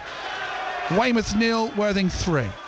Yeah, awful mistake at the back from Duraget, and if you want to make a mistake, you don't want to do it in front of that man Pearce, and he's just taken in his stride, and a beautiful little dink over Benfield. There's a man in form. I'm sure he'll have don't know what his background is, but I'm sure he'll have a lot of clubs maybe looking at him, or whether he's coming to that age where he's happy at this level, but he's a class above, and what another great finish. He's I'm not sure, I'm trying to read my own handwriting if he's 25 or 28, but signed from Bognor, that is goal number 16 from 9 games this year, not even this season, since 2024. Yeah, incredible, and nonchalantly the way he's finished that. So just shows what confidence does he in football, and you know, he's walking on water at the moment. Jurajaev's made the mistake that's cost the third goal, is replaced by Ezio Torre, so an extra forward coming on as Weymouth have to chase the game. Yeah, unfortunate mistake, and he's got the shepherd's crook straight after that, which adds insult to injury for him. But Torre's on, they need goals, they need to attack, do or die now, isn't it? And you know, I think it's game over really. I can't see them coming back from that even with the extra man. Well, apart from about 10 minutes after the red card, we probably haven't noticed at all there's been an extra man, have we? No, not really, and that's credit to Worthing and the manager and his team. Really professional, disciplined performance, set up. Weymouth get the ball back with Goodship up towards, finds Torre in the penalty area. The offside flag is up as they try to get in a chance to shoot or cross. The flag denies them again. Yep, again looking across his line. Torre shouldn't be offside. Schoolboy stuff that. It's very flat now around the ground. You know, I've seen it before where teams have come back from a 3-goal deficit, but you know, with the way Worthing are and the buoyancy of them and where they are in the league and the form they're in, I can't see them giving this one away. And for fans that thought 4 wins in a row signalled a march to the playoffs, as a result like this sort of bring everyone back down to earth. Long range shot is trying to lob the keeper from Felix from about 35 yards or more, but the keeper gathered the ball. Yeah, that's the confidence of the team as well, isn't it? Felix, he's been a thorn in Weymouth's side most of the game. Very unlucky there too. Weymouth charge down the keeper does well, and they build from the back, but intercepted by Elliot Bolton. Can he keep the ball? He does. He got it back to Panther. I was going to say Panther had a good game today, but conceding 3 at home, can you judge a defender for having a good game if you've done that? I think he looks good. So does Howe, attacking for Weymouth, crosses it to the back post to Goodship. It bounced in front of him and bounced past him. Weymouth are not giving up yet. Yeah, he looks comfortable on the ball, Panther, and he'll be a good addition, no doubt about that. Got to realise who they're playing against. They are playing against the top side, but yeah, he'll certainly be a good addition, and hopefully he can stay fit and produce. Last we knew, the Cherries were 0-0 at Newcastle, which would be a terrific result. Pompey were leading 1-0 in League One thanks to Paddy Lane's goal. They are top of that league against Reading. Here the Terrors are 3-0 down, trying to get forward again. They haven't given up by any stretch of the imagination. Panther has it out on the left wing, finds Hamblin, back to him. Well, who can he find in the middle? That's a good ball. Goodship's flick header, and then Torre gets on the end of it and nods it over the top, and it is a goal kick. Yeah, again a ball coming in the box and not making the most of it. Goodship needed a bit more on it that time. It was a little flick, but needed more on it, and it's a decent ball in, and another chance gone begging really. And that's been the story of the afternoon really for Weymouth. They have been getting balls in the box and better balls as the game's gone on, and haven't taken advantage of them. Bournemouth are 1-1 at Newcastle. Solanke gave them the lead. Gordon's equalised from a penalty. A point would be very good. I don't think Bournemouth have won in 6, but still a point up in the northeast would be terrific from Iriola's men. And Portsmouth in League One 3-0 up now against Reading. Marlon Pack and Lang has scored, so Pompey cruising to a win against Reading. Here come Weymouth looking for a goal back into the area, somehow wide at the near post from Torre. I don't quite know how that went wide from very, very close range. Yeah, again getting the ball wide like they have been, and it's Hamlin this time rolling it across the face of the goal, and Torre's got on the end of it but somehow put it wide. Again, a chance goes begging. That has got to be Weymouth's best chance of the game, Hutch, and I'm surprised he's missed it. Yeah, he's renowned for coming off the bench and scoring goals, and he should have had another one there and would have given Weymouth a slight bit of hope, but it's been the story of Weymouth's afternoon really. they keep trying. One goal could lead to a collapse, could lead to a grandstand finish, but they just got to get there. Playing it forward towards Toure. Can he redeem himself? Looked like he pushed the defender, but play carries on. What are they going to do now? Playing it out to Howe. Nice ball from Goodship, finds Howe. Howe into the area, drills across, which is cleared easily. And Worthing 3 up, looking to get it forward towards Pearce, but Panther was back there and just got ahead of him. Would certainly be looking to bring O'Connell on at some stage in the next few minutes. He's one of those players who can change a game. Weymouth through. Howe is through. This is an opportunity. He's hit the post. He stayed onside, and from about 5 yards out, from a little bit of an angle, he has hit the base of the bottom right-hand post, and it's still 0-3.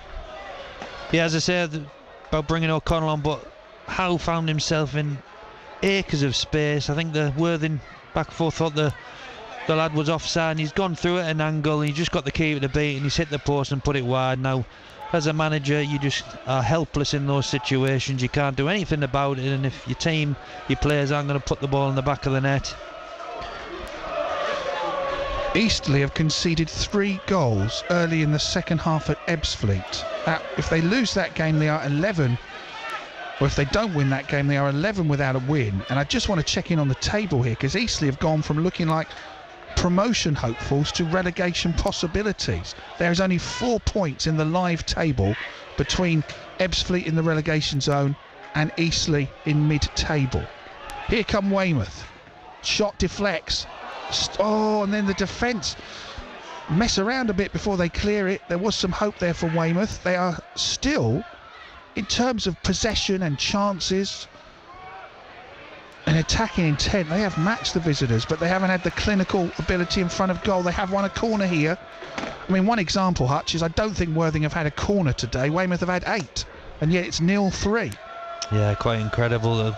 But still working hard, Weymouth, still being positive, going for it. Goodship's corner is low to the near post. Cleared by Felix. Howe nods it back to Goodship. Across to the very edge of the area. Panther is there. He's misplaced his pass. He holds up his hand to apologise, but Weymouth will get the ball back. Parsons is the last man there. Should be a forward. Now here it's broken down, and here come the visitors looking for a 4th goal, would you believe. Pearce is on a hat-trick, is out wide on the left-hand side. He's going to win a corner there because the last touch came off of Elliot Bolton. That is, incredibly, I think that's Worthing's first corner. They're 3-0 up. Yeah, in these last sort of 5 minutes since they've got the third, they have taken the foot off the gas a little bit, Worthing, and they have just sat in a little bit more. But still getting that opportunity to get out on the break, on the counter-attack. But very, very disciplined from Worthing so far. Now the linesman wants a word with the referee, so I'm not too sure if something's been said to him, but the linesman wants a word with the referee, and the red card is out, and that's somebody on the bench for Worthing, not Weymouth. He's obviously said something to the linesman. It was a straight red. The linesman had a quick word with the referee, and the red card came straight out, so I would have thought it'd be foul and abusive language. I don't think that was the manager. That's one of the coaching stuff, someone in a baseball cap. Worthing take the corner, their first corner, which is taken by Wadham. He's got a chance to deliver the ball into the area. Pearce tries to help it on its way. The offside flag is up. I'm not sure how we'll whine out a change. The last change for the visitors is 18 on for 17, so Tommy Willard is going to be replaced, and I believe that is Ollie Starkey, because I think Robinson wears the number 9. We haven't got the numbers on the team sheets. So 18 for 17. Willard's had, well, I noticed him a lot more in the first half, but he's had a very good game, and going to be replaced now by Starkey, one of 2 brothers who play for the club that came up through the youth team. This is Ollie Starkey. Totton lead through Leon Maloney, AFC Totton, who are looking to get promoted up into this league. They're on their travels today. and they are one up at Hayes and Yedding, who are managed by Mark Molesley at the moment. Howe for Weymouth, tussles with Felix.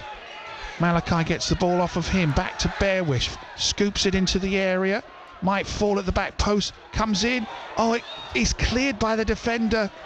Rye got it away, looked like it might fall into the path of Torre, but it didn't. Weymouth keep knocking on the door. They haven't managed to score a goal yet. They are 3 behind, but they have attacked in this game, particularly in the second half. Yeah, it has to be said that they are getting in and around the box, but they're not really getting that bounce of the ball in the box, to be fair to them. But got to keep probing, keep trying. Thompson for Weymouth to Bearwish, getting closer to the penalty area. Ball into the area towards Torre, but it's don't know what he was trying to do. He didn't get near the ball, and it's gone through to the goalkeeper.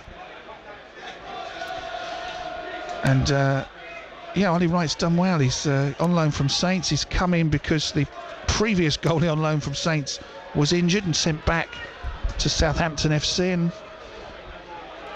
Josh Jeffries, and he's done okay. They tried to put a lot of pressure on him and test him. He has been equal to that. Now here is Parsons for Weymouth. Not sure if he was trying to shoot or cross, but it's going to go out for a throw. That is not the best effort at all, with 3 players in a good position to try and find. No, another waste. Parsons very poor there, putting the ball in but overhitting it. No chance for the attacking lads coming in.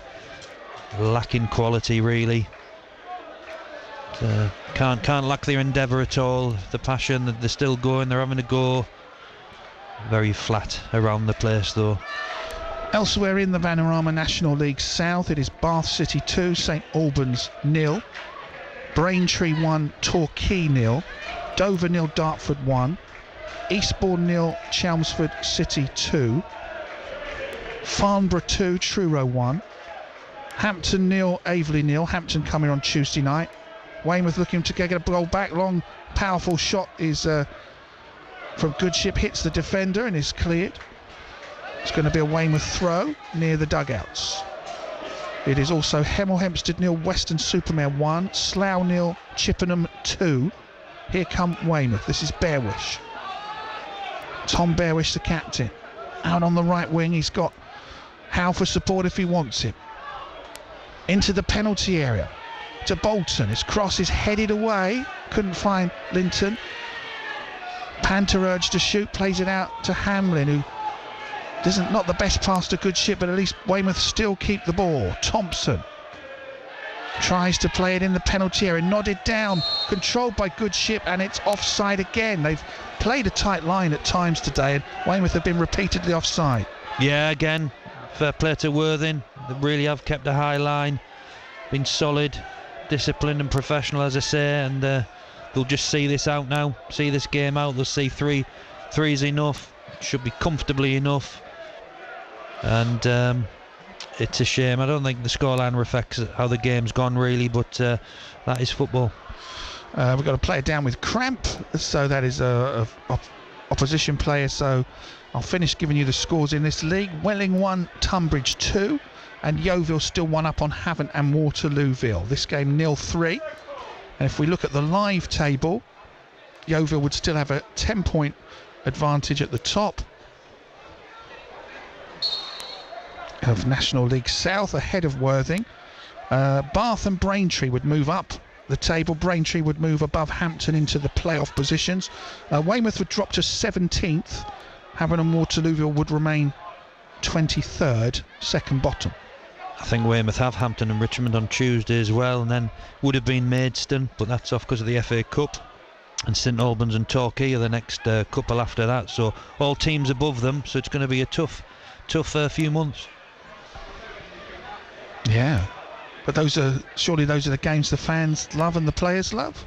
Oh, absolutely. That's who you want to be playing against, the better sides, and that's, they're capable of picking points up against them. They ran Chelmsford close last week, who were up there. They played well, I'd say well, but against Worthing today at times, and had a lot of the possession, but just haven't. It's in that final third that's been the problem. Absolutely. I think it's been a fairly even game. Don't forget they've had 10 men for most of the game, so they are very impressive indeed. And their supporters are away to our left now, making a lot of noise, as you expect. We did have a terrific atmosphere at one point. Weymouth supporters a little bit quiet given the scoreline. Still got 14 minutes to go, but you've always sensed that if Weymouth can get on the score sheet, things can change. It's just getting on the score sheet. On the halfway line are Weymouth. Howe wins a throw, going to be taken quickly by Bearwish, controlled by Goodship. Chips it forward. Is it going to find Linton? It does. He's in the penalty area. Will he shoot? He does. Keeper saves it. It falls down. Oh, and the rebound is saved as well. It came back out to Harry Parsons, and there's a double save by Ollie Wright, but both of them were straight at him. Yeah, he's done well to get in behind. Great ball in behind from Bearwish, and Linton's got in. He's worked the keeper from an angle. Keeper's parried it, and it was Parsons coming in from about 10 yards out, and he's got to put the ball away. And again, another one goes begging. They've had enough chances to at least get on the score sheet today, Weymouth, and it just hasn't been. You don't begrudge the visitors their goals. They've looked clinical, but maybe 3-2 would be a better score line of reflecting than 3-0. But Weymouth just can't score. Here they come going forward through Howe. Crosses it into the area. Toure gets a touch, and it's directed towards the goalkeeper, not able to get a clean touch. And the goalkeeper's grown in strength as the game goes on. Yeah, keep probing Weymouth. That's what they're doing. As I say, I think Worthing have certainly taken the foot off the gas a little bit since that third went in. Just now looking to shut up shop, kill the game off, bit of game management. I don't know whether it should be too critical on Weymouth. You know, they've not been as good, but then would we expect them to be as good? They've tried their best. Is it hard to be critical on them? In a way, I think at the end of the day, it's down to individual errors, certainly from Benfield and Derriere. First one was a bit unlucky, but the lads had a shot and it's deflected. But he's sort of guided it into the back of the net. But at the end of the day, they've only got themselves to blame through their individual errors and through not having the quality in the final third. So I think, yeah, you've got to be critical of them, but certainly they've had a go, and I've seen them play a lot worse here, to be honest, Cliff, this season. So I think Howe's done well. He's been very positive down this right side. Hamlin on the other side.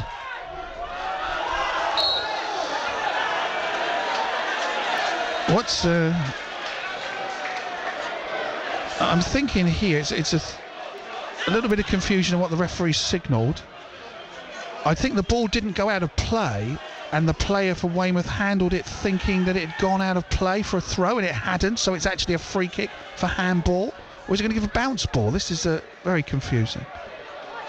I think he's given a free kick. I think Thompson, like you say, has caught the ball thinking the ball's gone out when it hasn't.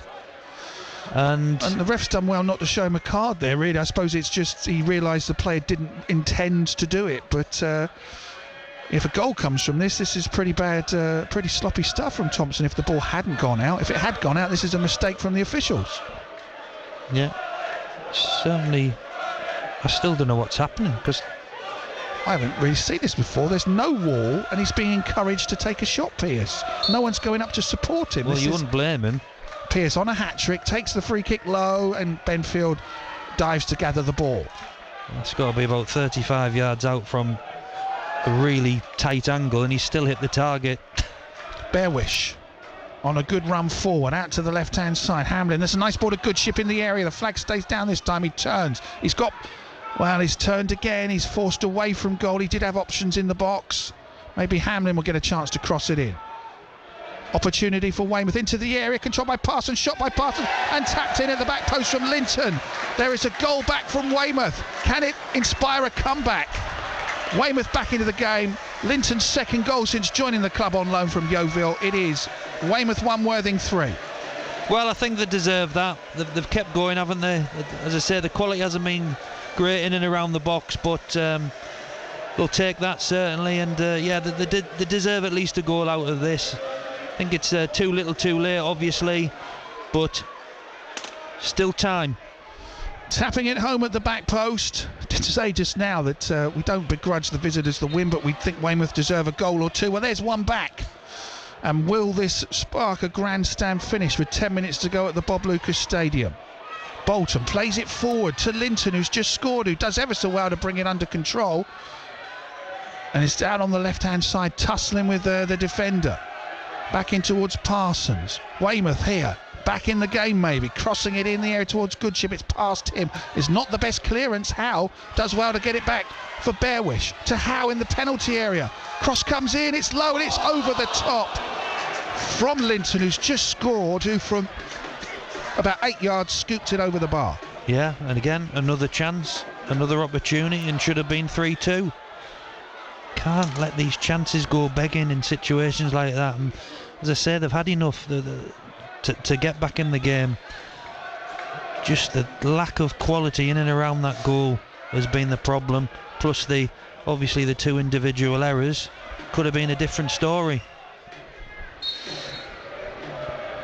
3-1, Worthing in the lead here at the Bob Lucas Stadium, having won here last season on their first ever trip. Knocked Weymouth out of the FA Trophy last season. Weymouth then won the league fixture away as part of their great escape. This season it looks like Worthing are going to do the double over Weymouth. Long ball forward for Weymouth, who are not giving up. Ollie Pearce though gets it away for the visitors, who Felix plays a ball with the outside of his boot down the line, and has to be defended well by Weymouth, who put it out for a throw.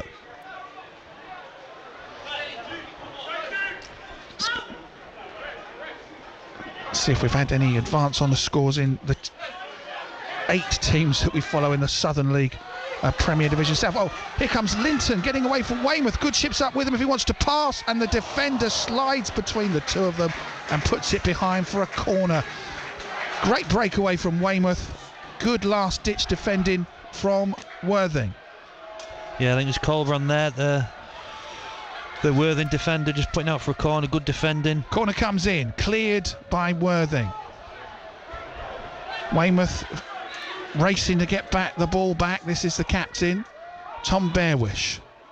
Flicks it out to one side to Bolton. Ball into the air. Is he onside, Toure? Chests it down. The shot goes in, but he was offside.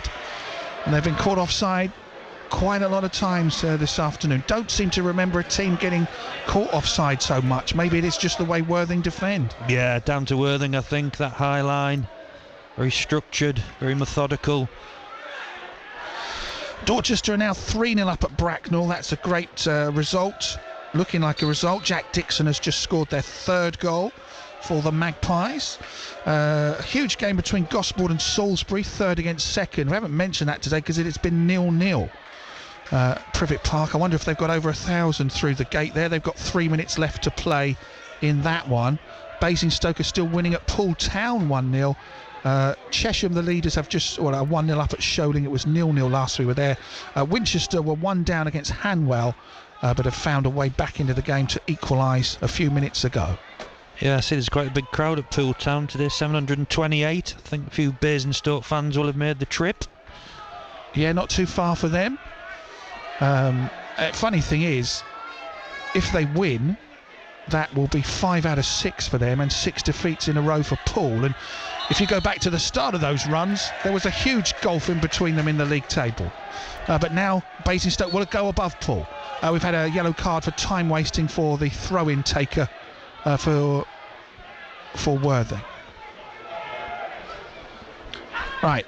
They're looking for another. They've got Pearce through. Cashman finds him. He's racing through for his hat-trick. He's got his hat-trick. This man cannot stop scoring. He scored 4 last Saturday, 3 today.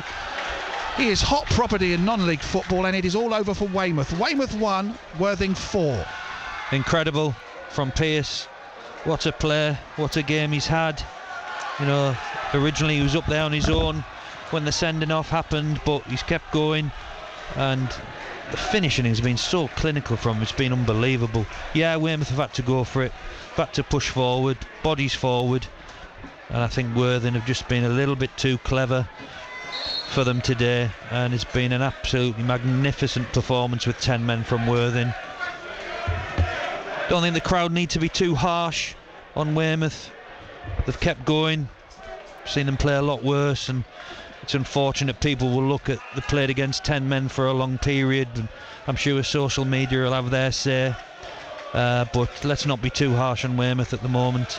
A lot of fans choosing this moment to leave the ground, home fans, and we only need 10 men, the song coming from Worthing FC, who have had an absolute, what you call, purple patch. An incredible spell of football.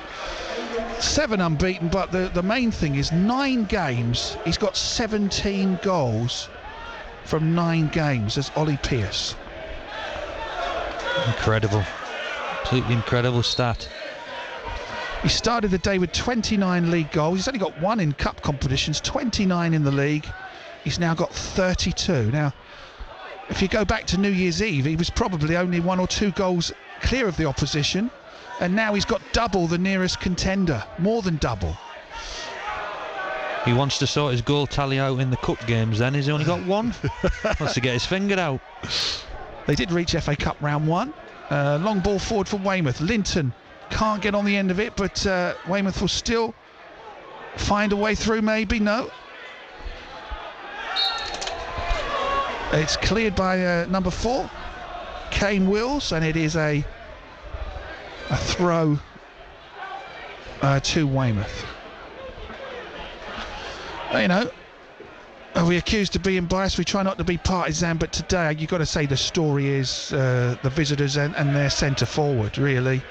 Weymouth have just been part of the script, really. They have actually given not a bad account of themselves. I think 4-1 is maybe flattering of the visitors, but the visitors still have a lot of quality on show. Yeah, as a team, I think they've been outstanding as a collective. The 11 first and the 10 obviously more so, and like you say, the lad up front, Pearce. Long range shot from Cashman is just wide. Such confidence they play with. He was not that far off target. That would have been 5, goodness me. Yeah, and you say you can't take anything away from Worthing. They've been the better side, as in structure, discipline, not making individual errors. Weymouth looking for a way back into this one again. They've had plenty of possession today, but they are on the end of a big defeat at the moment. Edge of the area, the Cashman gets it away for Felix. They're breaking again. This time Pearce is back, he's not up there, but Felix has had a good afternoon. Joe Felix, and that's a nice pass into the penalty area, and a shot comes in and is saved by Benfield with his shoulder. He sort of turned his back on it to block the effort from number 18, Ollie Starkey.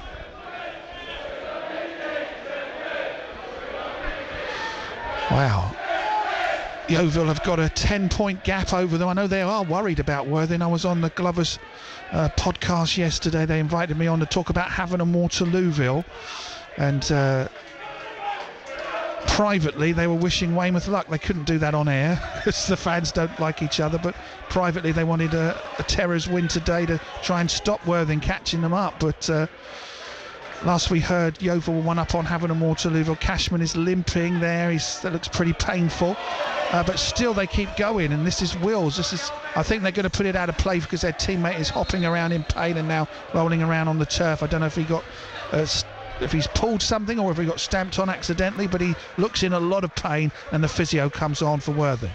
Yeah, I think he's got sort of stamped on, or just on his toe or his foot, and looks a painful one. That you could tell as he's still running around with the ball but hopping around, and you could tell he was in pain, and they've just killed it and put the ball out of play, give them all a breather.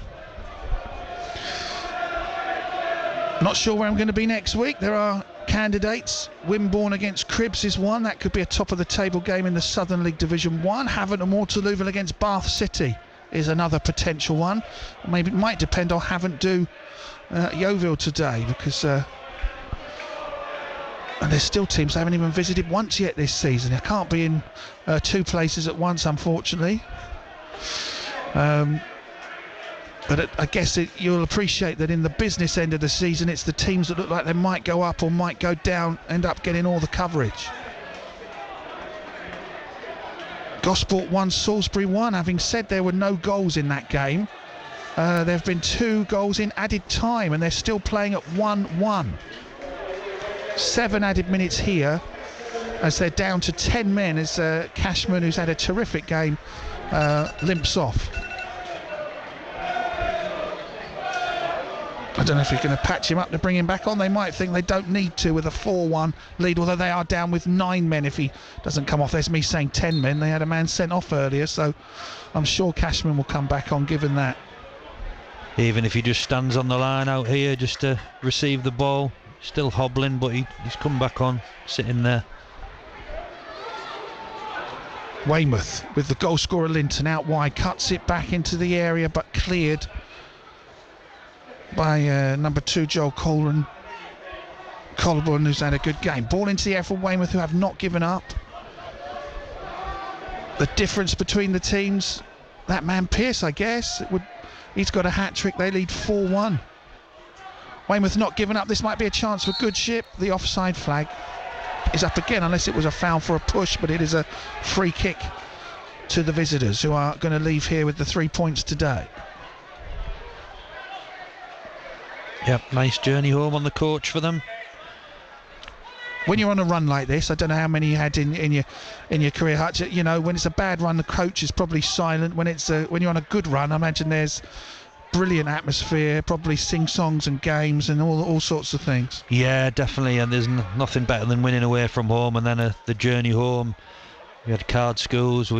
Back in those days, we used to get crates of beer in and have a good old sing-song, as you say. Directors were on the coach as well. They'd get involved, and yeah, it was fantastic.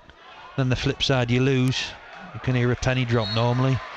Not pleasant, especially if it's Dover away, a 4-hour trip, or Margate midweek. Oh, those were the days.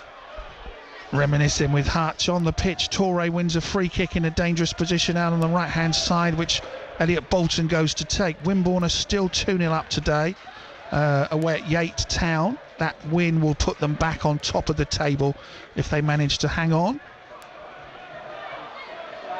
Bemerton Heath Harlequins, newly promoted into that league, are 4-1 up. And we also follow Bashley, who are 4-1 up, I think. That's a great result for Bashley if it's a 4-1 home win. Here Weymouth have got a free kick out on the left-hand side to the near post. Keeper punches it, might fall. Well, it does fall for Parsons, who's just smashed it over. And he won't be happy with a couple of his finishes in this second half. He's shown good footwork at times, but Harry Parsons has put a couple way off target. Yeah, not meant to be for Weymouth today. They've huffed and puffed, fits and starts, some decent attacks, but it's just been about the quality at the end of the day. And that's the difference between the two sides, really. And the finishing, so clinical from Pearce for Worthing, individual errors from Weymouth, and being punished for it. Just south of here on the island, Portland United 0, AFC Stoneham 2. Stoneham on the leaders. Weymouth try an outrageous long-range shot, which is not going to bother the goalkeeper out from the left wing. I think it was Goodship fancied his chances. I'm sure Linton would have preferred a more conventional cross. And it is... well, we had 7 added minutes. Let's check in on the clock. Well, we're about halfway through the 7 added minutes, and it is 4-1 to the Mackerel men of Worthing against the Terrors of Weymouth here at the Bob Lucas Stadium. I know quite a few of Weymouth's most recent attendances have been 4-figure crowds. It's always good when it's above 1,000. Not sure what it is today. I think we probably are in that territory. Don't think the club have announced it. I don't know if they would get so many on Tuesday if people look at this result. Tuesday they're at home to Hampton and Richmond. Looking for a 5th goal. It's just a little bit too long for Worthing's number 20, who's Jack Wadham. Lashed it into the fans behind the goal. Sure they don't mind that. Taking their time, they're messing around. Why would you waste... they've wasted time getting it back to Gerard Benfield. I hope the ref adds a bit more time on for that. And for Weymouth, it's a pretty heavy defeat. Let's take a look at some of the defeats they've had this season. Well, obviously they had the 8-1 in midweek in the Cup, but 3-0 against Chelmsford back in August, I think. It was their biggest their biggest defeat this season. I suppose 4-1. It's the same margin as 3-0. You might count it as a bigger defeat because they conceded 4. I don't think it's a reflection on Weymouth being bad today. It's just a reflection on Worthing being terrific. Yeah, absolutely. Like I've said all along, organised, clinical, professional, disciplined. I think there were, like we said, thoughts around the ground as well. At half-time where he was a bit harsh, being sent off as well. And if this sort of performance from Weymouth against a team around them in a similar league position, I'm sure it would have been 3 points today. But they're up against the team going hammer and tongs for the title, and not to be. Oh, and then a bad tackle. It's a yellow card, a second yellow, and the red card is out. So they are down to 9 men. It was for the foul on Malachi Linton by Joel Colbrand, and they are down to 9 men today. I mean, that's absolutely crazy. He knows he's been booked. He's the captain. He's just turned his armband off, and he just lunged in to Linton. No need. They've won the game. Why do that? Now he's got a suspension. Very daft of the lad there, and he's not. I think he knows and he realises it was definitely a booking. There's no doubt about it. People will look at the scoreline and the fact that it will show us 9 men, and they'll probably think, what on earth have Weymouth done today? But in fairness, Hutch, they've really tried. They just haven't had the rub of the green in the attacking areas. Here they've got a free kick on the left hand side against 9 men. Lifted up into the area, nodded down by Linton. Turning on the edge of the box is Parsons. Can't find good ship. They are going to win a throw though, as Worthing put it out. The ref's looking at his watch. Weymouth would like another goal. Bearwish has got the ball far out from goal, sweeps it out to Howe. No, it's a bad pass actually. He was looking for Howe, intercepted by Felix, who's got the ball for Pearce. The away fans calling for him to go for a 4th goal. I think he's just going to take it to the corner flag and just eat up a few seconds. Full time whistle at the Bob Lucas Stadium, and a convincing victory for the visitors, Worthing FC. Weymouth second best today, but it wasn't necessarily a bad performance for Bobby Wilkinson's team, Ian Hutchinson. No, it wasn't really. The huffed and puffed, as I say, but it was all about in the final third at both ends. And when you got someone like Ollie Pearce in the vein of form he is, he's so clinical, and that was the difference. His clinical finishing, unlike Weymouth's, and Weymouth had chances, but they just couldn't put the ball in the back of the net, and they lacked that quality in the final third. 2 individual errors against the team at the top, you're going to get punished, and they've been punished for that. It'll be interesting to see Bobby Wilkinson's comments after the game. I've seen Weymouth play a lot worse and win, so they're huffed and puffed, as I say. I hope the fans aren't too harsh on them, seeing that they were down to 9 men at the end, Worthing, but it was all about the quality in the final third today, and it is a shame, and they're a bit crestfallen, as you can see there, but the fans are staying with them, and I hope they're not too harsh on social media tonight also.